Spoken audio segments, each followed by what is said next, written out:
There is nothing wrong with your television set. Do not attempt to adjust the picture. We are controlling transmission. If we wish to make it louder, we will bring up the volume. If we wish to make it softer, we will tune it to a whisper. We will control the horizontal. We will control the vertical. We can roll the image, make it flutter. We can change the focus to a soft blur, or sharply to crystal clarity. For the next hour, sit quietly and we will control all that you see and hear. We repeat, there is nothing wrong with your television set. You are about to participate in a great adventure. You are about to experience the awe and mystery which reaches from the inner mind to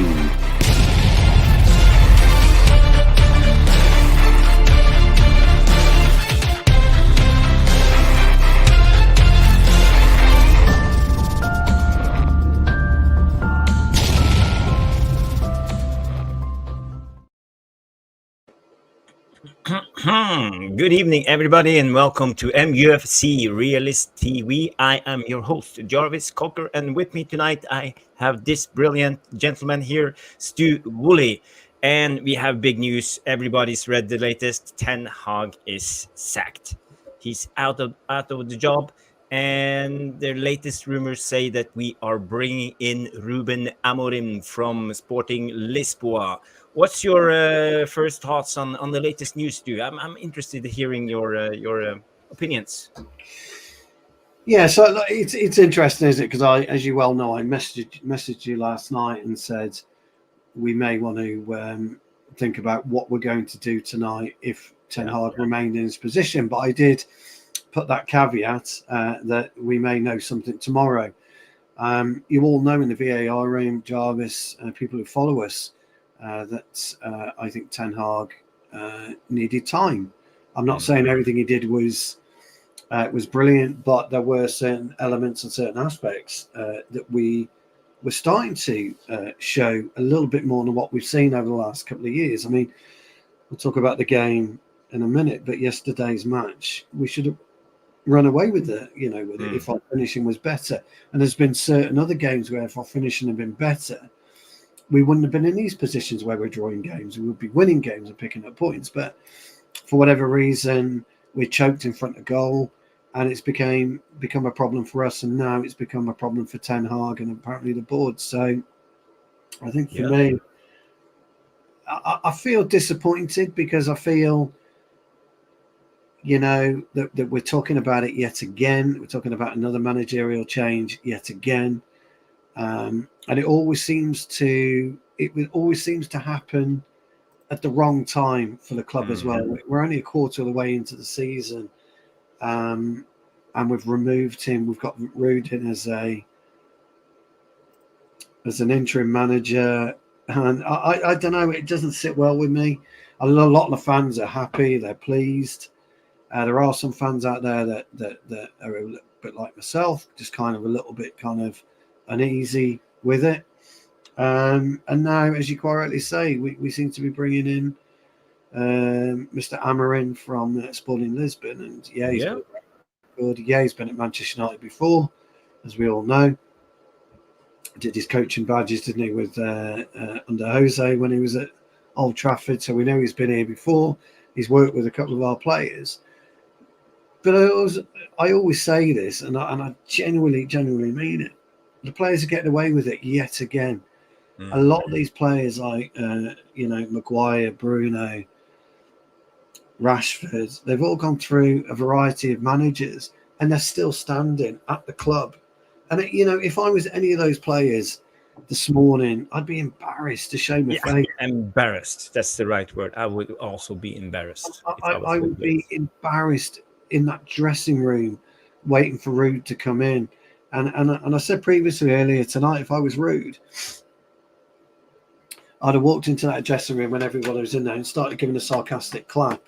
And I would have gone around and sarcastically shaken every player's hands and congratulated them on getting yet another manager removed. It's unacceptable that we're in this situation again where we are having another manager removed because of our players and their mental ability to not have any kind of strength between their ears and their eyes. It's all just, they're weak mentally, they're fragile, we're not tough enough. And look, people can disagree with me, but when you're out there and when you're in this professional sporting environment, you've got to have a mental toughness to survive. And these guys are just surviving for not any other reason that they're just not playing or not performing under the manager. Look, I said earlier again, the mighty Tipton Town, have a laugh and a joke about us. We're a bunch of 55-year-old men who still want to play football, but we listen intently to what the gaffer's got to say. You can hear a pin drop when he talks, or just about before he's about to speak. We're all there listening intently about why, what we need to do. Hearing aids on maximum volume. Hearing aids on maximum, and of course oxygen ready. Zimmer frames ready to take us out there. But we are listening, and you have to listen. Even at our age, I've been playing the game for 50 years. I still have to listen because I can still learn. I can still understand. And when we go out there, we really look forward to playing and giving everything. And I always say to my son, or always used to when he was 8, I said, son, if you're not coming off sweating, bleeding, limping, what have you been doing? You haven't played the game. And I worry about our players. And you're going to get the new manager bounce. We're going to go and beat Leicester, probably 6-0 on Wednesday. We'll probably do Chelsea 2-0, and Amorin will be in the stands, and it's the Amorin effects and all of this nonsense. But guys, listen, it's brilliant. For the people that wanted him gone, it's a great day for you, but it's not a great day for the club. It's another blot on the club. It's another embarrassment that the club has got to go through. So for me, look, I could see it coming. I saw it coming last night, hence my message to you. I could see it coming. But I think it could be a problem. I mean, people are already making reference to what Amorin's going to do, and I know you want to do a deep dive into him in a moment, which is great, and I'll be really interested in that. But I kind of asked the question to the VAR room: what is he going to bring? That is anything different to Ten Hag? That is anything different to a brilliant manager like Jose Mourinho, a brilliant manager like Van Gaal, who, by the way, they all lasted 2 to 2.5 years. Ragnick's experience. What are they going to do different? Why didn't Ragnick succeed? And there's a common denominator to all of this, and that is those idiot players. And seriously, we've got to do something. We have to change the dynamic. Somebody has got to go in there with the biggest pair of bollocks and start saying to the likes of Luke Shaw, you're injured too much, you're gone. Mount, you're injured too much, you're gone. Bruno, you're not playing to the standard I expect, you're benched. Rashford, you're benched. Somebody's got to have the 100%. Balls to do that. Bring in Amas. Give the kid 6 months. So what if we lose? Give him a chance, because nothing's changed. Zero has changed since the day that Sir Alex walked out the door, said goodbye, to the day that Bruno Amorim comes in. Is it Bruno or Ruben? I think it's Ruben Amorim. Ruben. Yeah. Until the day that he comes through the door. Nothing's going to fucking change unless somebody steps up and says, enough's enough, guys. I really would. If I was Rashford, Rashford, I think, is under his 5th or 6th manager. I'd be so embarrassed. I really would. Because, guys, make no mistake about it, as a footballer, as a player, make no mistake about it, guys. It's you that gets the manager the sack. It is you, the individual who sits in that dressing room, who was picked to go out on that pitch to win a game of football. You get the manager the sack because you ain't fucking performed. Whether you like it or not, guys, you haven't performed, and you've got to perform. You have to perform. You've got to do everything you can. You've got to die on that fucking pitch. You have to. And we're not doing it. And I'm so pissed off. I'm so angry that, again, another talented... And he was a talented manager at Ajax. Yes, before anyone jumps on me, he was dealing with players that suited his system. And you know as well as I do, Jarvis, and you're going to make its point. Ruben Amorin's the same. He's, it's exactly the same. And you're right, Neil. But the problem is, I'm not telling you anything that you don't know or anyone doesn't know. But look at the players. They clearly don't know. There's clearly this big disconnect between Jose Mourinho, between Louis van Gaal, between Erik ten Hag, between Ragnick, between Giggsy when he was there. I could go, honestly, there's this big, huge disconnect. So I'm not surprised, Jarvis. I'm not surprised. No. I just feel I just can't. The mind boggles sometimes. I don't get logic sometimes on what we're doing, and you can't allow. Ian, oh please, well go then, pal. If you can't listen, go, or be a man actually and stick around and give it back. That would be the better thing, Ian. Not crying, stick around and give it back, because this is what it's all about. So for me, fuck it. That's where I'm at with it. Yeah. You say a lot of sense. I think it's on the players. It's obviously on everyone. It's on the managers. It's on the players. It's on the board. It's on the club. It's on us as fans not giving time the support maybe we should have given. A lot of things, and it all accumulates to this one moment when the manager gets the sack, and we go directly back to start on the Monopoly game. And we have to throw the dice again and start all over again. So this is the rinse and repeat process of Man United. We have seen it since Alex Ferguson retired. And we have been through this with Moyes. We have been through this with Louis van Gaal, Mourinho, Ragnick, Solskjaer, now Ten Hag. It looks like Ruben Amorim is next. We'll try it, even see if we can go all the way around the Monopoly board without hitting the streets with the biggest hotels and have to pay the fine and eventually go bankrupt.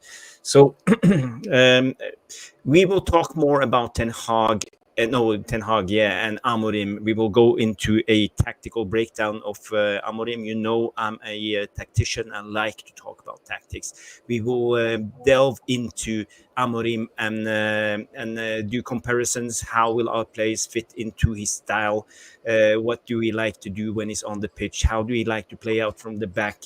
Press play, rotation, triangles, play to feet, possession, everything. We will break it down, so people stay tuned. I want to say hi to Jamie Wayne, Jarle Malmin, Neil Driscoll is in the house as usual. We have Elite Baller. He's here always supporting the channel and the show. We have Till All I'm Gone supporting us. I will just scroll through MUFC Realist TV. That's Mick Ruby watching us. NC Smith, Roy Romano, the biggest legend of them all. We have Casimir. We have more. We have Welsh Girl, who's here every time. And we have Stu, but not this Stu, the other Stu. No, we have another one. Yes. And Trevor Wade, of course, David Porter. So many of you guys, please do me a favor, smash the like. We have a lot of people watching us on Twitter. 138 people are watching us live on Twitter. So please, if you can go to Twitter and give us a retweet, it will help the show massively, because we need all the viewers we can get when it comes to this channel. We are small. We need more viewers. That's just the way it is. I want to go into the game, Stu, before we go back to Ten Hag and Amorim, because we played West Ham away yesterday. We lost the game, unfortunately, 2-1. We had a lot of chances. We could have won the game. So what's your take on the game? Can you get us through it and tell us? Do you know, it's the old cliche, isn't it? I never thought I'd ever say this. It was a game of two halves. It was one of those. I mean, we had a very rocky 8 minutes to start at the start of the game, but you always get that over at the London Stadium, because that's the type of game that they want. And then, interestingly enough, we kind of took control of the game, took the game by the scruff of the neck, which we've been doing a lot recently. Our possession-based game has been way, way better. I think the re-emergence of Eriksen with his ball-playing skills and his possession skills are absolutely, it's something we missed, let's put it that way, for a long, long time. And then, of course, Casemiro has had a much better season than what he had last season. I mean, he was unfit last season. Sorry to interrupt you. I just want to bring on, we have a guest knocking on the door. I just want to say hi. And here he is, Mr. Tate. It's been a while. Hey, mate. Just thought I'd share me 15 minutes with this. Very controversial day. It's been a controversial day, yeah. Decision-wise, not a pen, but long-term, this couldn't go on anymore, mate. Man, this was like too much. Everything was getting down. People were like, fans was getting too much, man. And the writing was on the wall. I mean, for me personally, he should have gone after the Crystal Palace game. He should have gone after the Crystal Palace game after that 4-0. And the way these players now, it makes the FA Cup final an absolute waste of time. And all the emotion we went through that day, it counts for nothing. Man City were hungover from winning 4 in a row. You know what I mean? Winning 4 in a row. And it shows, like I say, I agree with Stu, it shows how pathetic and cheap the players are. This is a collective responsibility from everybody. 100%. Now, I was getting fed up with the manager, and fair enough, he had to go. And he's had his mix. He's been backed. He played into he come into a system with Ineos now, and this is just like, it's just not worked out. It's just not worked out at all. And you watch these players now bounce on Wednesday. Yo, look at us, look at us, look at us. Yeah. And how cheap and tacky them players are. How cheap and tacky them players are. And I'll tell you what, I will not be cheering for players on Saturday. When he announced it, number 1, Andre Onana. Number 2, so I will not be chanting. I will not be cheering for anything. I'll go to the game with open mind, because this team could still implode on Wednesday. But like you say, this is where we are now. These players could turn up, win 4-5-0, and you go, you two-faced, absolute two-faced tossers. It's all up here, innit? It's all up here. Certain players who do that, sick to my back teeth of him. Sick to the back teeth of certain players. And if you're Portuguese and you're still not playing bad, you deserve to be dropped. You know what I mean? And when now with this new manager coming in, will he take over by Sunday? I think he'll be eased in after the international break. Yeah, so do I. Yeah, he won't play. You've got a run of games now between now and the international break. I think it's Leicester, Chelsea, a Europa League match against somebody I've never heard of until about 24 hours ago. Then we got Leicester City. So that international break, get the manager in, get Ruben in, and put the fear of God in these players. Run them ragged. You know what I mean? No arms around you. Like, everyone gets it. No, the manager's got a clean slate now. These players should have fear. And I'm talking fear and playing their careers. Even the ones who have come in during the summer. Like you say, it's a collective responsibility. And some players still don't want to take responsibility. I go to Porto, 2-0 up, certain player, never picked up the runner. Crossed 2-1. I take Tottenham, running through on goal, running down the wing, loses the ball. Player runs straight, fullback, straight to the byline, crosses it in, 1-0 Tottenham Hotspur. We know who you know what I'm talking about. I just don't want to mention his name. And he like you say, it's again and again, and it's like again. Was it Fenerbahce last week? He could have picked up the runner. Cross comes in. Lindelof has a lobotomy. And that's it. So collective responsibility, and I hope these players now, like you say, this is a strong decision been made. Maybe it won't be right in the long run. Maybe it'll be wrong, but enough was enough, man. And like I say, Ugarte, feel sorry for him. We'll getting picked on by certain media. The media now. Well, I hope Ineos have a backbone and kick out some journalists now in these press conferences, because they won't like it that a Portuguese manager's coming in. So it's just about, let's batten down the hatches, kick out certain players who are not performing. You'll see players rise. You'll see players who'll drop. Now, all of a sudden, Luke Shaw will be effectively fit. All of a sudden, Bruno Fernandes absolutely playing out of his skin. And I hope Ahmed gets a run of games now, proves himself. I really hope it works out now between now. I want to play some football now. I just want to win some games. Because I didn't watch the game Sunday. I listened to it on the radio. And even then, it's like, wow. Diego Dalot, was that a conspiracy? Open net. Was that a conspiracy theory? Were you in on this? Were you on this? Even the referee of our control room, Michael Oliver, was it a conspiracy? Were you paid again? Like you were paid previously? So, yeah. Unbelievable. Yeah, that's it, I mean, you put your mortgage on it. Look at that. A collection of Transformers, which is worth about $3 or $4 on it to score at. But, no, I would lose out all my preciouses. So, this team needs a gentle formula nuclear device shoved right where it is and detonated. Yeah. So Andy, while you are on Ten Hag and the players, in your opinion, where did it all go wrong? If you look back, I think it went wrong. It started going after the Crystal Palace game, 4-0 on a Monday night, and no in any walk of life, in any work environment, you have professionalism to play to do your work right, to put in a shift. Even I do it. So you got to do it right, get it. Then you just feel like that, right? You clock in, do your stuff, go home.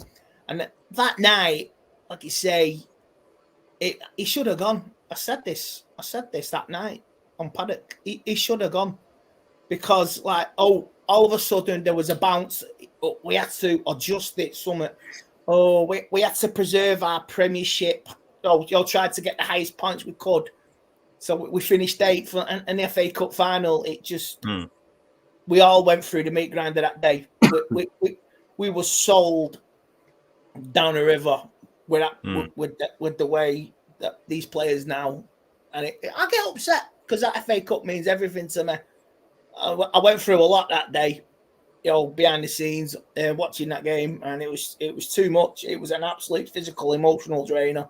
And then players, high fives, Marcus Rashford walks off with a bottle of bubbler. Yeah, thanks for backing me. If you didn't back me, why? We're all red, stick together.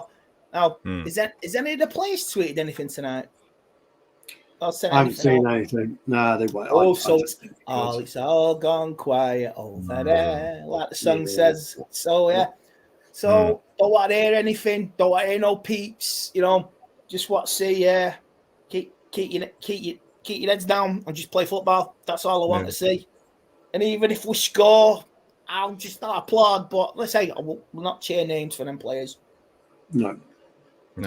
Stu, a lot of people have mentioned the 7-0, 7-up against Liverpool as a turning point when Ten Hag lost the players, a lot of them at least.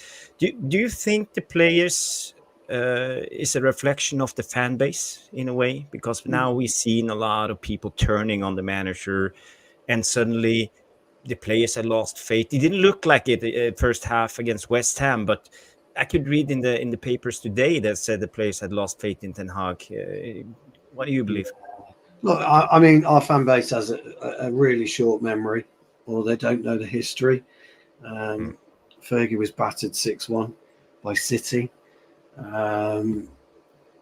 Andy Tate will tell you back in the 80s, we were taken apart 6-0 away to Ipswich, and we should have lost that 10-0 that game.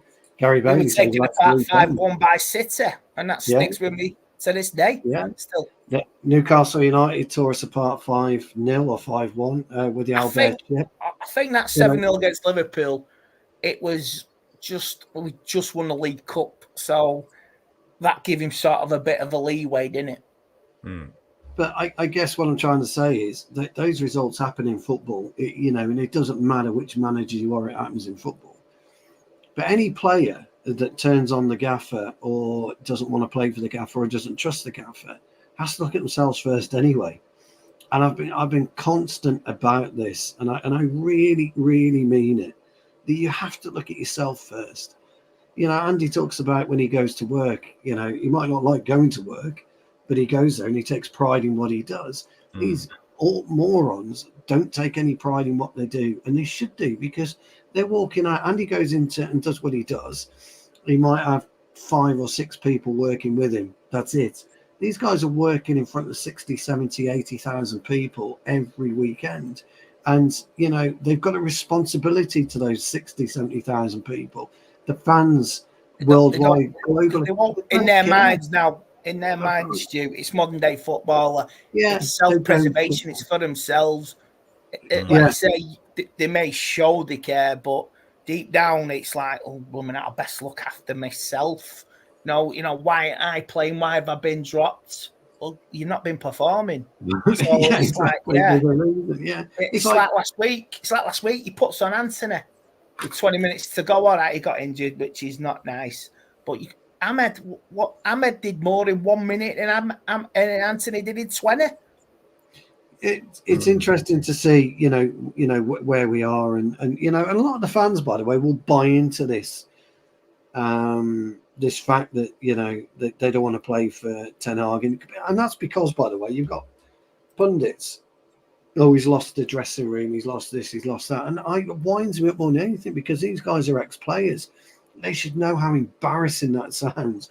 That a manager's lost the dressing room. It should never happen. You should just get on with it. Be quiet. Listen to what the gaffer's got to say, and get on with it. Go out and fucking perform. That's the key element. Go out and perform. When I was growing up in the 70s, it was awful. It was terrible. The football was woeful. We would just come out of the second division in 74, 75 season. We got fucking, because we were relegated. And then we had Tommy Docherty. We had, Dave Sexton. He was a revered coach, by the way. He was a brilliant coach, Dave Sexton, from Chelsea.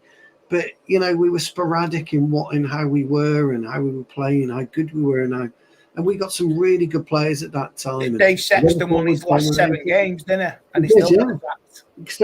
He still got sacked, and then in comes Big Ron, and we won the FA Cup with Ron and all of this kind of stuff. And then Fergie comes in, and 4 years down the line, he's still struggling, isn't he? Andy, as we all know, and then we all know what happens. Now, I'm not saying, because modern day football is different, I am not saying that Ten Hag could have got us there. Okay, we'll never know now. I'm not saying he could have got us there, but he's dealing with players who have gone through manager after manager after manager after manager, and they're still there. And the players that Andy doesn't want to speak about, which we know he was talking about, and there are players that are just riding the gravy train at Old Trafford. And this is what I was talking about earlier. I don't know if you heard, Andy, but I made the point that when Amorin comes in, if it is him, he's got to absolutely clear the fucking decks. Oh, he should have ultimate control. Yeah, he's got to go to Shaw. You're gone. You're not playing. You're out in January. Your contract's cancelled. Same with Mason Mount. These players that can't be bothered, can't be asked to put on a fucking kit and play. Gotta go. Well, I do feel sorry for Mason Mount, on my opinion on him. I do feel for him. But the rest of the players, yes, if you're not scoring, you're not performing. If it's in your contract, you've got to play. Then sorry, I'm voiding that contract, and I'm the manager. You ain't playing. You're not been scoring. You're not done X, Y, and Z. You know what? Sit on the bench, and if you want to go and cry, go and cry. Yeah. That's it. Whether you're revered and absolutely feared and one of the biggest pay earners at the club, or if you're just down on the fringes of the first team and you can't get in, and you're trying to get in, I appreciate that. If a player wants to get in and wants to try, I want to see what Lenny Euro is going to be like. I'm looking forward to that. You know, and I want players to just, if you're not performing, why should you play? Why should you play and stink the place out? Then moan like you say, it's not my fault. Well, it is your fault because we see it. Everyone sees it but you. Yeah. And this is what annoys me because, you know, you go to tonight, Andy, I go to work and make a mistake. Whose fault is it? It's yours. It's your fault. You're the one that's made that error. I'm the one getting reprimanded in the office. Yeah, and that's what happens with players. You are the one that makes a mistake. You're absolutely right. You don't. It's a modern day footballer now. Exactly. It's wet like FC. It's self-preservation. It's the way modern society is. Dallo misses that. I mean, it's criminal. I don't care what anyone says. It's a criminal miss.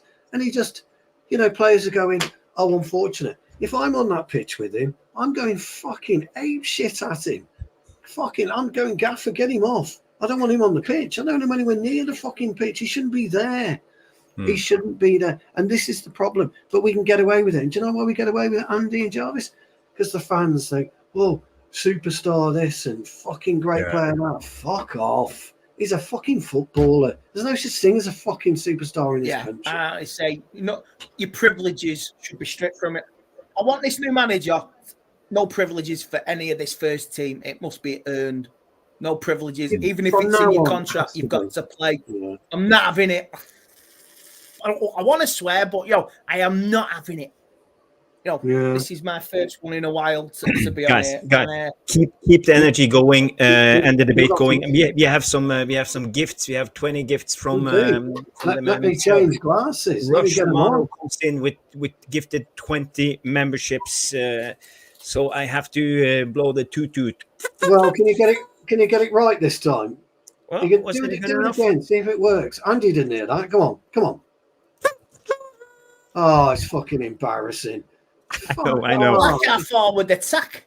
It is, isn't it? It's limp wristed. I'm gonna go to the shop tomorrow. I'm gonna post you a fucking box of them. I should buy myself one of those trumpets. Yeah, you've got a guitar there. You've got a guitar there. Do a guitar riff. Well, next time we will. When we are gifted membership. Okay, we have memberships from Dancing with the Devil, Irfan Devroy, Eagle Eye Football, big up Crystal Palace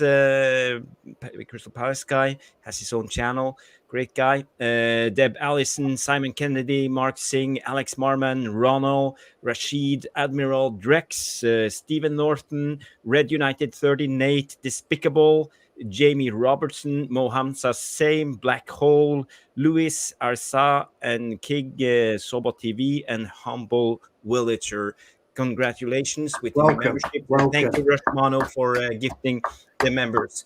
We have also 5 gifts from Jonathan Liljenberg coming directly in from Sweden. Here we go. Thank you, Jonathan. And I will just scroll down to find the new members. We have Lao Tzu, Strip Bear. We have Steve Whittaker, Genghis Khan Jr., and Nathaniel Lucky Smith. So, guys, welcome to the MUFC Realist TV membership team. And Mick will probably put on some memberships videos and special contents for you guys as soon as possible. And back to the debate. I just want to have your opinion on Ineos in all of this. Who want to go first? Because they didn't hire Ten Hag. He was in the club when they took over. They had their chance to sack him after the FA Cup final because of the dreadful run we had in the Premier League. We didn't, and suddenly they sack him now. What's your take?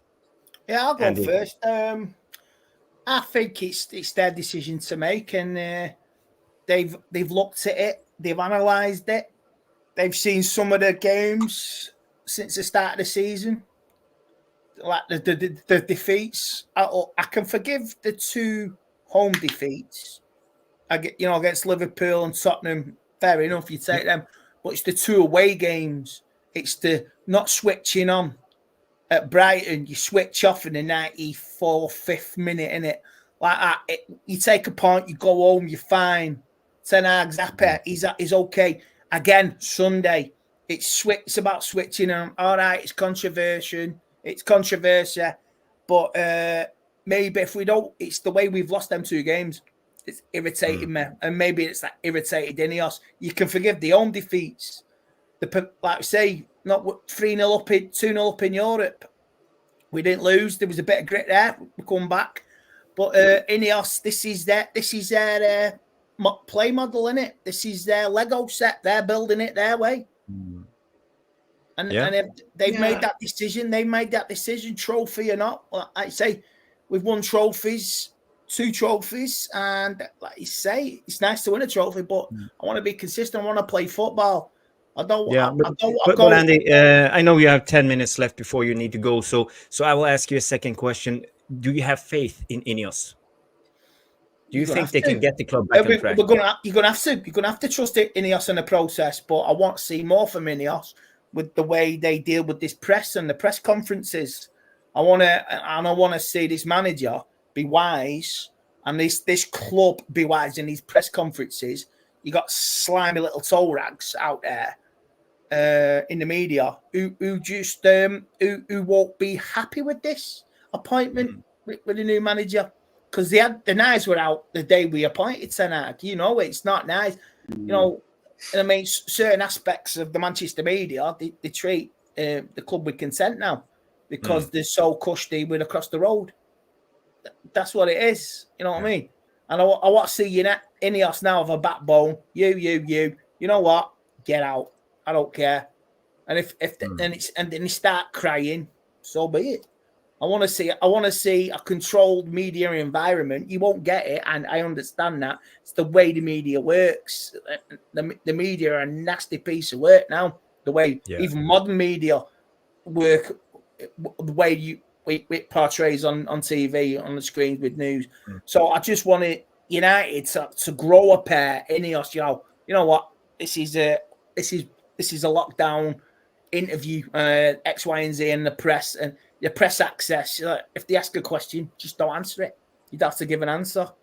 No comment. I just want to see that I want to see a manager growing a pair with some backbone and not be taken advantage of. Like I say, I bet Ruben's first press conference, they'll have a pop at him and they'll mock him already. You know what I mean? They'll mock him. They'll start mocking him tomorrow. There'll be people. You know what I mean? It's the way modern press and sport does. So I want Ineos to be like that. It's their, like I say, it's their Lego set. They're building it. They're putting the blocks in place, and you got to give them time, because I don't want to be in this position now where you should have made this decision after the FA Cup final. But you give him the tools, you backed him, and it's last season you had injuries and you could forgive and understand that. But now we've had one player, Luke Shaw, and it's still the same minus goal difference. It's embarrassing. Yeah. It's embarrassing. It's the players, it's the manager, it's a collective responsibility. And if you do not want to perform for that badge, it means so much to these fans, and you've put us through the meat grinder since January. Like, you got lucky against Liverpool, you got lucky against Coventry, and your luck ran out after winning the FA Cup. That's it. To all of them, and you think it's all rosy. You know what I mean? It's not. It's not acceptable. It is not acceptable to be 14th. It's acceptable to be in the top 6. And that's our level, to be in the top 6, 7th, 8th, 6th, 5th, even maybe 5th, 6th. We're only 6 points off the top 4. This season could still be salvageable. Like I said, if we get act together in Europe, maybe the Europa League, maybe an FA Cup, a League Cup again. But it's like these players, you got to man up, and they never man up at all. But Ineos, they've made the right call. Nobody expected it this morning, did it? Because I got a message from the group. I was out walking the dog, and all I got was, wow, this is going a bit fast. And it was one of you guys, Jarvis, who confirmed it. So I had an inkling, Andy. I text Jarvis last night about the show. You know, basically, should we do one tonight? Because I felt it might be a bit toxic if he. But I did say, didn't I? My closing statement to him was, you never know, we might get some kind of decision from Ineos tomorrow. And that was either back him or sack him, by the way. And you know me, Andy. Like a Jose when he sacked him. Didn't expect it. And you know me, Andy. You know me. I give people a chance. You know, and I like a bit like you. I gave, and Jarvis, I gave ETH, you know, the benefit of the doubt all the time because I could see over the years what was materialised, and you could see it coming to the surface yet again. And mate, it's when you're getting embarrassed at home to Bournemouth, 3-0, and there's lack of professionalism, lack of effort. 4-0 away to Crystal Palace. The Brentford game, getting beat by Brighton. We've been smacked by everybody in the Premier League, and this has to stop now. What people don't know actually about football teams and clubs is they have cliques in there, and there are 2 or 3 powerful players within there that make a decision, and they will make a decision to chuck. If they turn it on like a tap, they will do. On Wednesday, I will, like you say, oh yeah, we're disappointed, but we have to start now. We're playing for the fans. No, you're that's not. what you're going to hear. You're not playing for the fans. I don't want to hear the bullshit. Shut up. Yeah. Just play the game. I don't want to hear you. Oh yeah, well, we're X, Y, and Z. I don't want to hear Bruno say this. Don't want Rashford say that. Yeah. He's only human. You can't have a go. No, not this time. Not this time. Enough's enough, isn't it? If we lose Wednesday, I accept it because these players are not up to the standard. But if they turn it on like a tap, and it's scorching football, you know what I mean? All right, we'll beat Barnsley 7-0. But if they turn it on just like that, not having it, you two-faced whatnots. I can say I'm not going to swear. Two-faced. Andy, did you see this tweet from David De Gea today? No, came out. This is David De Gea's tweet. Yeah. He's giving it back to Ten Hag. I'm sitting on the fence with that because I don't forgive David De Gea for the second goal at the FA Cup final. It was preventable. So, yeah, Ten Hag made some tough calls, but some of the players were accountable. Like I say, in the reign of Erik Ten Hag, players are accountable, and none of them were ever nil. Were ever accounted, held up their hands to be accountable. 7-0 Liverpool, 6-3 Man City. Never accountable. I'm sick of it. You make mistakes, you're not performing, you're dropped. Right. That's how football is. By the way, Rodri just won the Ballon d'Or. Congratulations, man. Great to see somebody different win. Yeah, breath of fresh air. Worthy winner. I hate the bastard. Jarvis knows what I mean when I hate the bastard. Fantastic player, but he plays for the wrong team. Well deserved. But no, you're right. Just briefly, Andy, before you go, I really agree with you on Ineos. I think we've got to give them time. I think there is a structure. There's obviously a clear plan of what they want to do and how they want to get there. They've just come in at such a troubled time. The waters are so deep and so murky. It's going to take time, as you quite rightly say. Rodri shouldn't have won. Okay. I'd like to know why on that one. Am I missing something? I'd love to know why, Sam. Please tell us. I think it was comments regarding Gibraltar, but that's nothing to do with me, is it? No. I think from footballing point, brilliant. But no, I think Ineos have got to find their way, and they need to get this appointment right, Andy. Seriously, they've got to get it right. We're on a show, me and Jarvis were earlier. And I went on this rant. I don't normally rant, mate. You know that. But I was talking about the need for him to go in and for him to get, to almost, shove a stick, like you said, where the sun doesn't shine. I spoke about the need to let these players know. I wanted Ruud. I said Ruud should go in. He should, first of all, as soon as he walks into the change room, give a sarcastic clap. And then go around and shake everybody's hand sarcastically and say, congratulations on getting another man fired, another manager fired out of this great club. I love to walk in on Wednesday in that dressing room before the game. And we have an unexpected guest. Yeah. And then I tell you what, I'd love Ruud to then, pathetic and childish as this is, show him a highlight reel of what it actually means to wear the red shirt of Manchester United. I'm a 30-year season ticket holder. You know what? I would write it on the blackboard. What's the plans for tonight, boss? I just write pathetic. Yeah. On the board. That is you. And I just walk out the dressing room if I was rude. Pathetic. Right. I'll see you on the touchline, lads. That's it. See you later, Andy. Great to have you. Sam, I take your point on that one, mate. I take your point on that. Take care, lads. All the best. I'll be watching soon. I'll be watching in the background. Take care. God bless. See you, Andy. Love you, Fantastic, mate. Andy. Andy, thank you for coming on. And whenever Andy wants to come on this channel, he's always invited. I like it. It's Sam's response. I can't argue with that. I think there's a lot of politics involved in Ballon d'Or is like a vanity contest. It has nothing to do with football. Good old Trev, he's got me already. He just talks shite. Everybody I know, Trev, says I talk shite. So love you really, mate. You know that. Mm-hmm. Stu, I didn't get your take on this one because I think this is quite petty from David.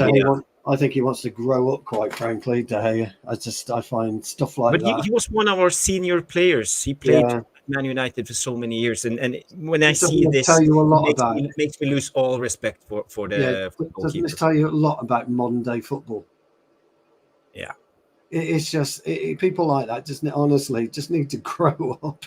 Seriously, I mean, what a waste of time. You know, David De Gea, you just embarrassed yourself. You didn't need to do that, and players don't need to do that. They don't need to come out and dance on somebody's grave. The world is hard enough as it is for anybody. The world is difficult. We all get up in the morning. We've all got our challenges that we've got to face, whatever they are. You've been through your challenges yourself the last 2 years, mate. We know, I've been through challenges, going through challenges at the minute with my mum. We all go through challenges, and that just isn't helpful to anybody. It just makes a grown man. Correct. I was just about to say that exact phrase, Rashmani. Just makes a grown man look a complete tit, and I don't understand it. I'd have more. I want somebody to come out and basically just come out and say, you know what, it hasn't worked out for Erik ten Hag, but the guy tried. He got up every morning and he tried. And these players, I know I keep going on about it, and somebody called me out earlier on in the stream. He ranting like Goldbridge and that, crikey. Why would you? I know. Please don't call me anywhere like him, for God's sake. I just want to know. I just want to know that these players actually care about everyone in the VAR room, everybody globally that supports Manchester United, and I don't get that impression. I just thanks, Trev. Appreciate that. And I just don't think that it's right. I mean, De Gea, he just honestly, I find stuff like that a bit painful. Abdullah Irvan comes in and say the most important detail between Ruben Amorim and Manchester United have all been agreed. Yeah. Just minor details to sort out, and source is Pettigol. Florian Plettenberg, I think it's Pettigol from Bundesliga expert. We can just show this on screen and get it directly from the source. Thank you, Abdullah Irvan. So Plettenberg comes in. The most important contract detail between Ruben and Manchester United have already been agreed upon. Only a few details remain. A complete agreement is therefore not an obstacle. So negotiation between the clubs are now underway. So the manager and the club is basically in agreement. So now it's up to Man United and Sporting to get an agreement and agree on a transfer sum. I think whether or not, whatever we think about Amorim coming in, whether we think about Erik ten Hag being sacked, there's one thing that Neos do. They are very, very swift. Very, very swift in what they, there was no messing around. This was, if we do this, can we have a conversation with you? Where are you with it? I'm not saying we're going to do it, but I need to know where you are. They're very astute in what they do. And the question is going to be, And by the way, yeah, you're absolutely you're right, Neil. They don't give a crap. Yeah, you're right. And I'm sad by it. It's not about giving it a rest. I'm sad by it. I'm saddened by it more than anything. Yeah, it's a difficult situation we are in at the moment, and um, you got interrupted while you were talking about the games too. So you I forgot want where I to was with it. I forgot where I was with it now. start all over again. How did you see the game? Well, Let's go back to the game. Yeah, the cliche, it was a tale of two halves, wasn't it? Because we had a terrific first half. After 8 to 10 minutes, I think we became a unit that we've seen. We had a lot of pressure. We should have scored 3, maybe 4 goals. We didn't. And what was disappointing for me is that the way that Lopetegui changed the game, and we weren't able to decipher what he was doing. And this is what boils my piss more than anything about our players, is that we don't seem to be able to understand on field what's happening. We don't seem to be able to understand on field how to combat what's happening. We're constantly looking for people to validate us and help us, rather than somebody within on that pitch taking charge of what's going on. Any good team will tell you, any great team will tell you, and sorry, Elite, yeah, and any great team will tell you, and you can go through and look at players making changes themselves on the pitch. Denmark do a lot through Højbjerg. There are certain players who just know what to do and how to counteract what happens. And we have an inability, unfortunately, to replay ourselves back into a game. We start to panic more than anything. Once we go a goal down, we start to panic, and then we start pushing and pushing and pushing. And we did. We panicked. We went 1-0 down. Yeah. Poor goal. We got back into it. You get the controversy of the penalty. I don't want to go on to that. I really don't. I don't want to talk about it. But no, you have to. You have to, Stu. Okay. We will cover the penalty. But for the next 8 to 10 minutes, we're back at it again because we're panicking and we're taking pot shots and we're doing this, we're doing that, and we're not doing the basics of football. And that's what I don't quite understand, why we can't do the basics of football. And Lopetegui looked at that game at half-time, made the changes, and away he went. And that, to me, is the biggest problem we have. And that's in a nutshell, really, what it was.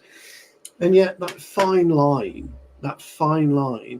was the be-all and end-all for Erik's tenure at Manchester United. That one fine line. Or was it? Actually, it wasn't. The fine line was players not being able to adjust to what's happening in front of them, evolving in front of them.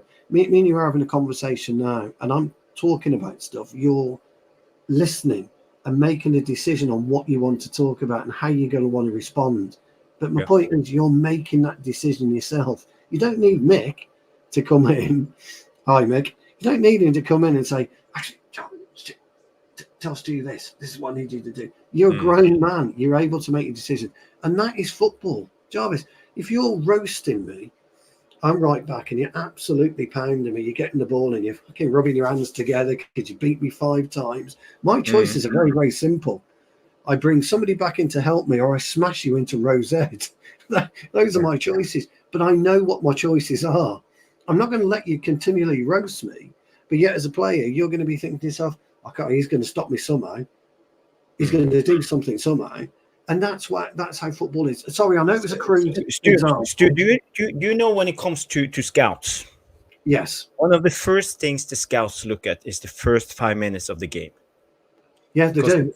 Yeah. Because they want to see how the players react. If they are players who take charge of the game, or they are players who needs time to warm up. Because when the game starts, and pay attention for you guys too when you watch games. Look at the first 5 minutes.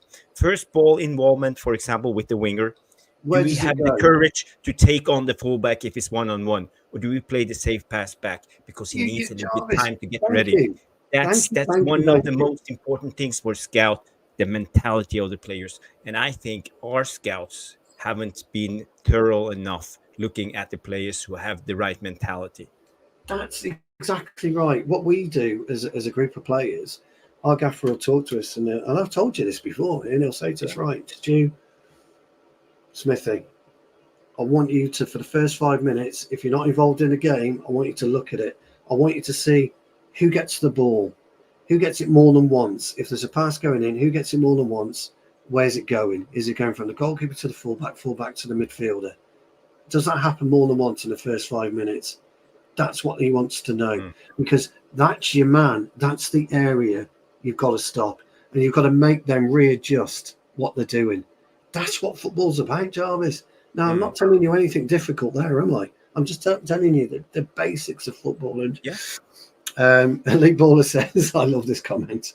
Absolutely love it. He says, I'm going to paint a watercolour. Ten Hog's shiny head. Put it behind him for the next show. If I could paint, I would do that just for you, Elite Baller. But I can't, mate. But I love the comment. Absolutely brilliant comment. Even Trev, I bet you Trev likes that as well. Where's Trev? Yeah, Trev loves that. But those are the basics, and the scout will always look at they're not necessarily looking for how you evolve into the game. They're looking to see what you do. That's what they're looking to do. And for me, that's what it's all about. So when we play a game, we're looking to see who is the one that's the most influence, who is the most influential on the opposition, and then we snap him out. We try and get rid of him. Then somebody else has got to be influential for them, and you go after them, and vice versa. And that you kill as all the influence. That's how you win football matches, or you draw football matches. You kill the influence. And I use you a lot, Jarvis, because I know how you were as a player. Me and you are completely the polar opposites as footballers.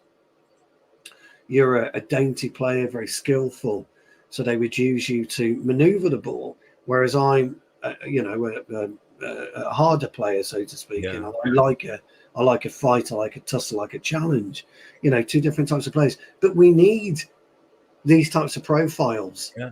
We need them. We need your profile of player in our team. We need my profile of player in our team. And this is what annoys. This is kind of why I get frustrated with our team, because we never ever talk on the show about anything that isn't different. We always talk about the simplicity of what football is.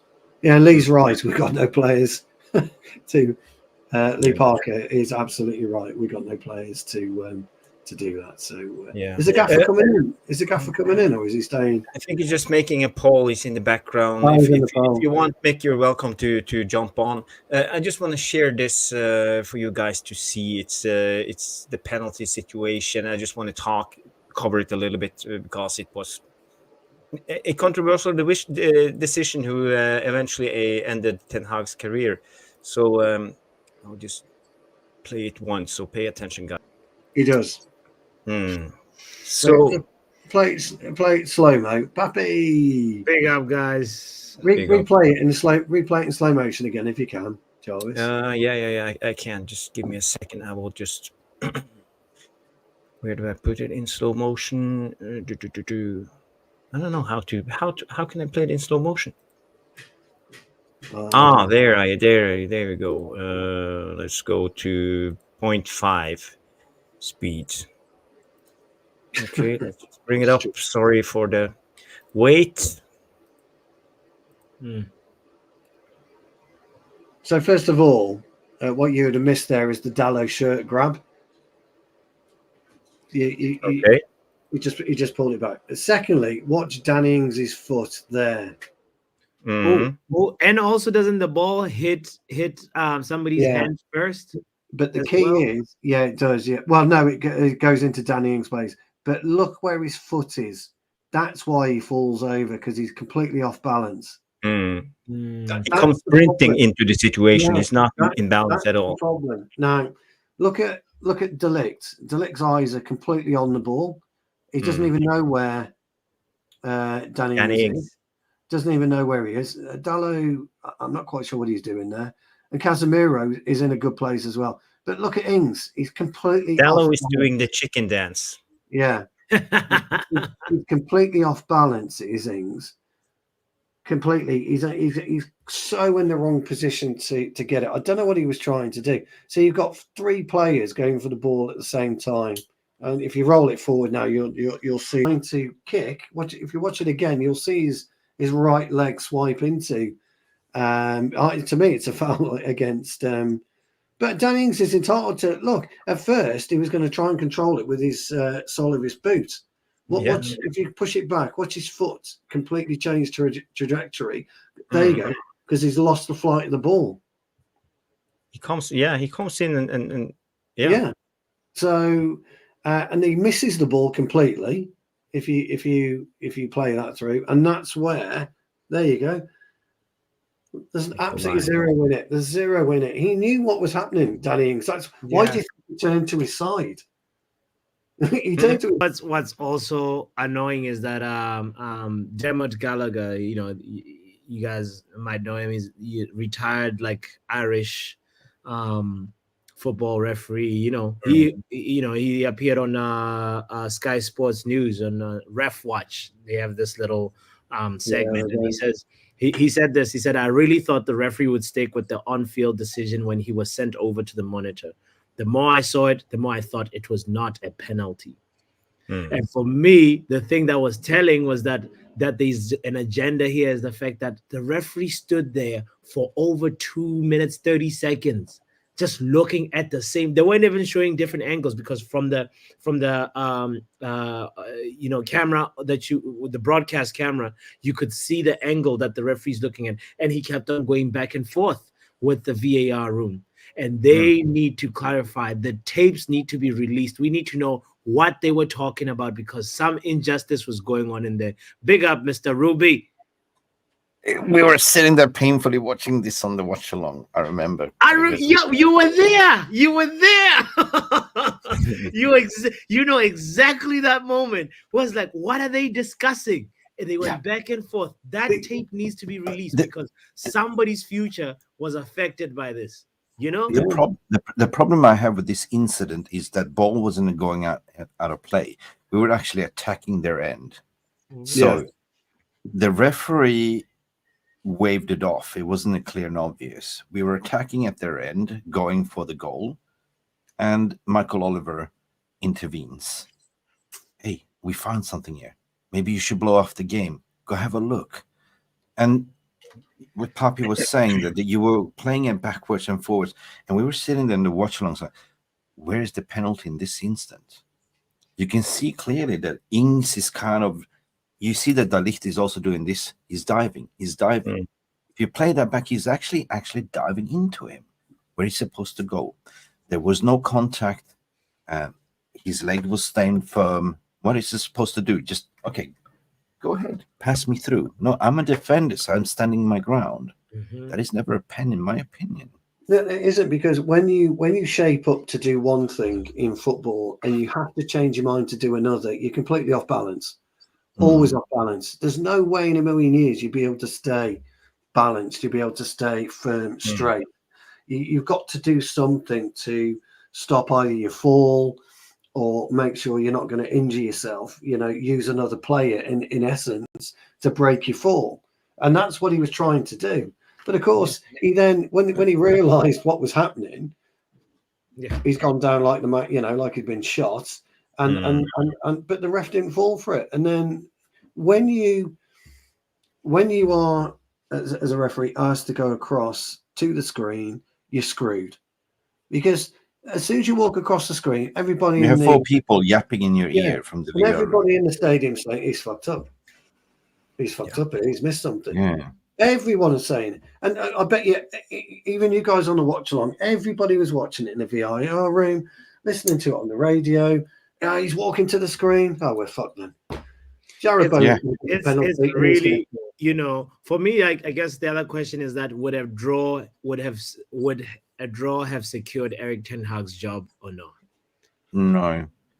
I'm gonna stick what Kat is saying here, the comment, because I agree that, because there's a reason. Back in the days, we didn't have VR, right? The referee was the judge and jury. Now, this should be in the modern game as well. VR is there just there to correct mistakes, right? There was no VR decision. VR intervened against Bruno red card as well. There was never a red card, when he got sent off. And then, we appealed. But this is a rule that you can't appeal. A penalty, a goal is a goal. A red card you can appeal, but you can never appeal a goal. In that case, you have to replay the game. Yes. You know what I mean? So yes. Papi was saying Onana should have don't go into the goal, protest, because he's got the right to do that. But even if it wasn't the VR, we got to look at the game in isolation. Like, the first half, according to my opinion, that was brilliant first half. I would say we were having 60% possession. But the problem that I had in the second half is that we invited them to have ball possession, 63%. And Lopetegui stood there before even the referee whistled off the second half, made 3 instant subs, which was impact subs. So I think that he got basically done by his in-game management. He didn't react so many times. He let this happen. And I think it's just been a collective results over past period of time, because they've been giving him patience and time to say, well, we want to see how you work under this new structure, under this, you've been backed 100%. But by the way, we bought your players. Why are you not playing the players? You know what I mean? But I just want to correct you a little bit, because what happened tactically was they put on this guy Somerville, the former Leeds winger, and he was quite clever in his movement, because he dropped, I would say, defensively down on Rashford, in between Rashford and Dalot. So he was right in the middle between those two, and they couldn't make up their mind who were going to take him out. So he made space for himself to receive the ball over and over again. This was one of the biggest problem, and Lopetegui saw this and he exploited one of our weaknesses. Dalot does it though. There should be no discussion. Dalot takes him. That's it. Yeah, but that's what happened. No, I know you're right, but there shouldn't have been a conversation. This is the issue, Jarvis. What he should be bright enough and understands football enough to get that. We know Rashford, no Dalot, but we do. He actually subbed off Rashford quite early in the second half, because Ten Hag saw this. Yeah, but he didn't try to do something. No, but the question still, even if it was a 1-1 draw, I think that Ines already had got the green light. My understanding is that got the green light from Ruben Amorin. He said verbally yes. They wouldn't have pulled the trigger Monday morning, first thing in the morning, to call him and to part ways if they didn't have a yes from Amorin. So deep inside, they've been talking to Amorin and other candidates for the past 5 weeks. There's no smoke without fire. Obviously, they looked at the collective results and looked at that you are not listening clearly what we want to do. It's not marriage to our vision, what we want to do. I think that he's playing for his survival by just playing out of possession plays game by game, by picking Eriksson, No Legs FC, Casemiro, playing 2 left wingers, one to the left, one to the right. It's totally been unbalanced, right? So I think at the end of the day, it came down to collective thing, and the game was just the tip of the iceberg with the VR. I think either way, even if it was a 1-1 or 2-1, I think they already got the man. They got the yes from the man, and they acted quickly, swiftly. Yeah, well, this is football, but I would say it's wrong that Ten Hag didn't react, and his in-game management, he did something with the biggest problem at the moment. I just want to add, in your opinion, what could he have done, Ten Hag, to react to the tactical changes that Lopetegui made? Well, first of all, I think it comes to a lot of these players and their mindset when they're on the pitch, because they felt when they went into halftime that they were pressing all the time and they didn't manage to get a goal. So they were getting desperate. They were getting stressed. You saw it on Bruno. Bruno wasn't composed anymore. He was good in first half. Second half, he's starting with the Bruno FC long ball, hoof ball thing that we always do. And we have a lot of other players who had one thing on their mind, and that was trying to score goals. They forgot how to play football. They were only focused on, oh, now we have to score goals. So I think maybe if I can say something, Ten Hag should have rewind the players and reset them in halftime and get them to play football again. He didn't manage that, and that's but the triple probably one of the substitution biggest happened problems. after halftime, though, Jarvis. After halftime, yeah. He didn't react That's in the that. thing. It's like his reaction opportunity had already. It's more with the substitutions. So that's the point that I'm trying to pose to you guys. Is like knowing how limited our bench was. You know what could. But I don't think he trusted the bench. I agree. I'm gonna ask you guys one simple question. You know, you set up as a manager for the game. Right? You prep everyone to be ready for the game. Everyone that played knows the manager preps you, psychs you up for the game. So the first half, in my opinion, the way I play football is always on the team, right? This is you guys on the pitch sets the mood in how you start. So arguably, so yes, we had 8 goal scoring opportunities. We created, I think the XG was over the roof, 2 point something. Well, they had 0 point something, right? So the place was clearly firing up. Now the second half comes down to in-game management as a manager, because now you're already revved up 45 minutes. You got that. You know what I mean? You play football, you know. When you see that the other manager recognized the weakness that we've been battered for 45 minutes, he does instant change before second half, bringing in Souček, Somerville, and the other chap. That changes the game. Now you go for 69 minutes watching this happening. Well, they are already taking over all the ball possession. You're getting outrun in the midfield. You're getting outsmarted on the pitch. They're gaining momentum. What are you going to do? Are you going to make some substitution? No, you decide to stick with the same, because you don't trust the bench. You trust the players that you picked. And this is the downfall of this game. Either way, they would scored 1-1. Either way, the VR was against us. Some people might call it is corrupted. It's Michael Oliver. We know we have a win presented range under Michael Oliver refereeing United on 33% only. You can just look it up. It's there. So result-wise, game of 2 halves. But it comes down to, you can blame the players to say, well, why did you switch off? But I think that the second half is more on the managerial, to get them over the line, not concede another goal, go out and kill this game. And let me address. Let me address Pappy's question. Before you do that, I just want to bring on Johnny K. The legend that is Johnny K. Hello. Let me address Pappy's question. And by the way, Mick's 100% right. So you, Jarvis, by the way, you do reset at half time and you step out as a reset team. This is where Dallow's brainless. And I'm sorry, I'm going to go in on Dallow now. This is where he's fucking brainless, because during the week, you are drilled into you who you're going to be marking. You have 3 options. You're given 3 potential players you're going to be up against. And Somerville's one of them. Okay. And they won't, Souček, we know what he's going to be like. Casemiro should have man-marked him when he came on. That's a different story. But Dallow and Somerville, let's just look at that particular place, because Jarvis made that particular point. Pappy asked what you would do. You sit back for 5 minutes. That is it. The end. Nothing brilliant, nothing fancy. You sit back and you wait to see what Somerville's going to do, because you know what he's going to do, because you've had the coaching and you've listened to the analyst. So you know what he's going to do when he gets the ball. And you allow Somerville to get himself into the game, and then you smack him. That's when you hit him. But you drop off and you allow him that possession. A lot of people won't agree with me, but you have to. It's almost like a boxer will go in and he'll size up his opponent, and he'll look to see what he's going to do for a couple of minutes, and then he'll do something about it.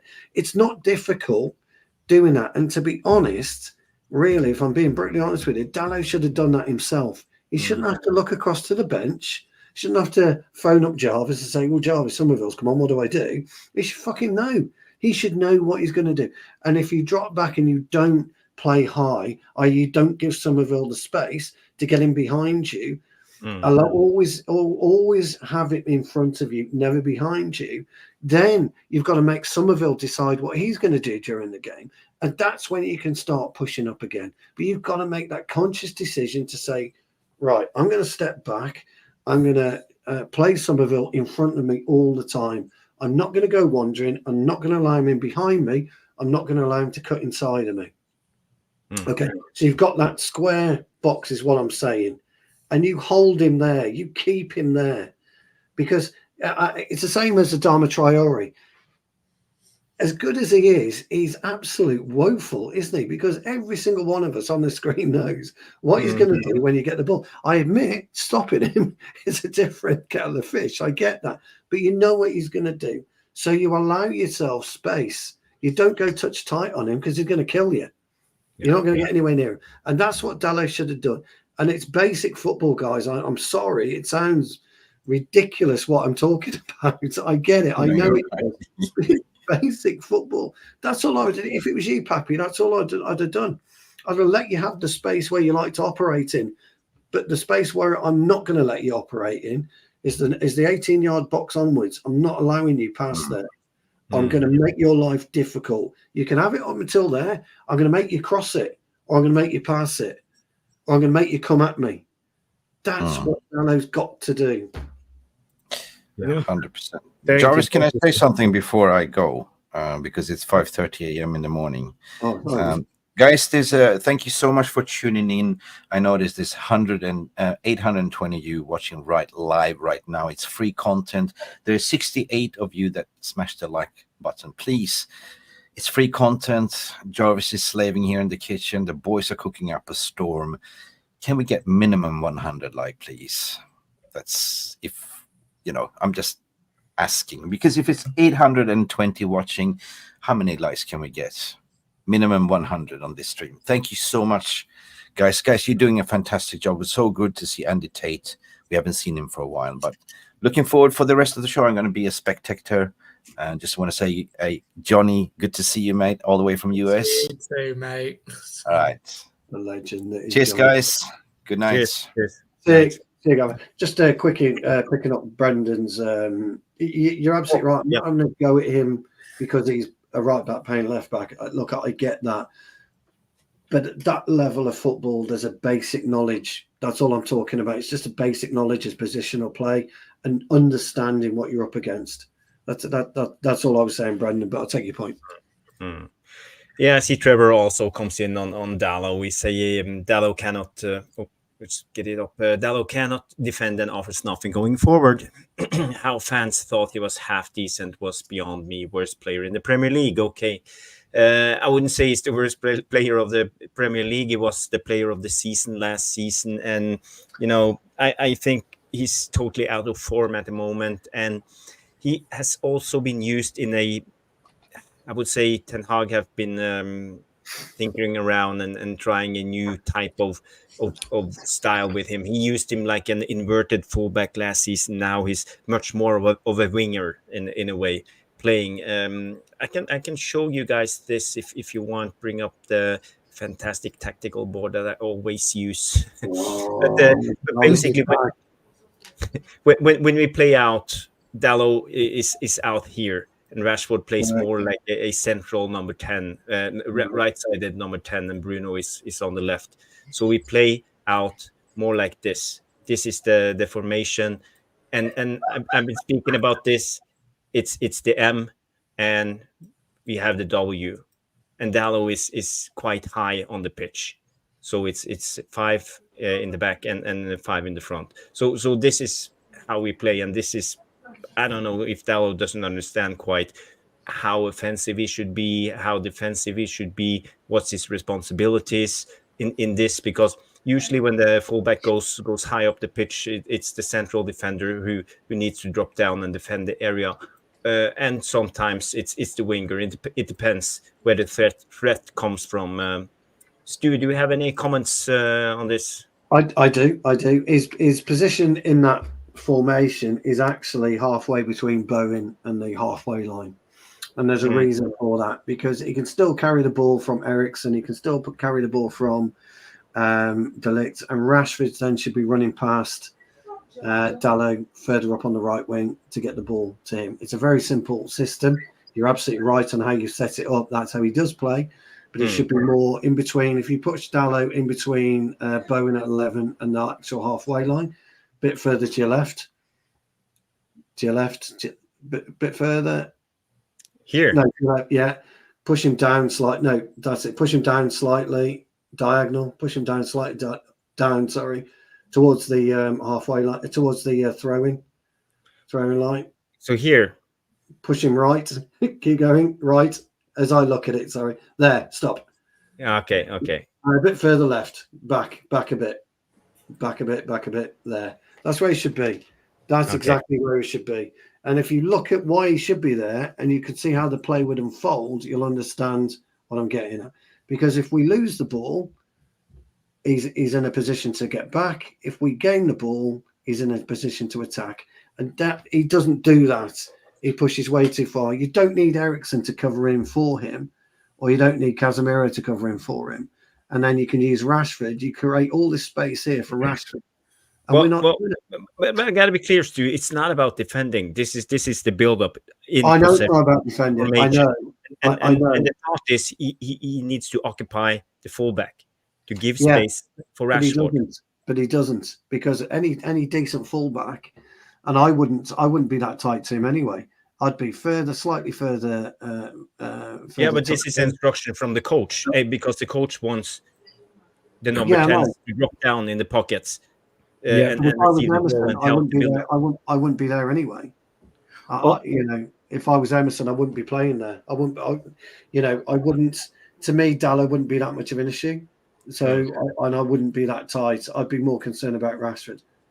I also want to just offer, while we're on this point, that just a little bit of balance. I know I heard earlier on, some of the points that Andy Tate sort of outlined. It's like, yes, we know Dalot let Van de Ven have a free run. Dalot had some sins against Porto. Dalot had some sins against, he's just been stacking a lot of errors this season. But to just give a little bit of balance to this conversation is just I want to remind everybody that Dalot has played 1,233 minutes this season.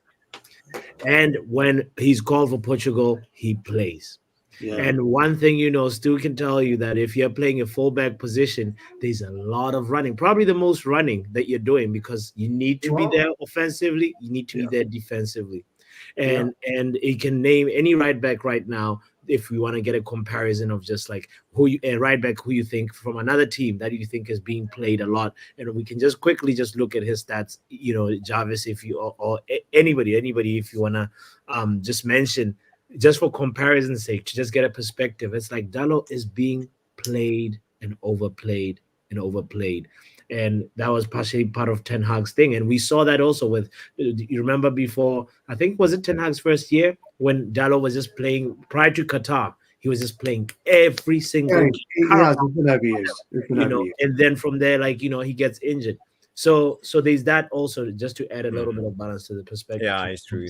No, I think you're right. And Jarvis, your point that you make is right. He is being used as an offence, but a real smart fullback. Sorry, I said Andy Tate. I didn't mean Andy Tate. A really smart fullback knows his position, and he knows where he's got to get to, either on the offence or the defence. And really, as a fullback, you've got to be looking at your defensive side first, even though they want you to play as an offensive role. Yeah, it's a great point you make. But you know as well as I do, when you reset that up, Jarvis, you can see the glaring hole. Yeah, and that's the problem. That's why he's always out of position. Always out of position. We have some news from Rushmano. I just want to bring it up. Thank you, Rushmano, for sharing.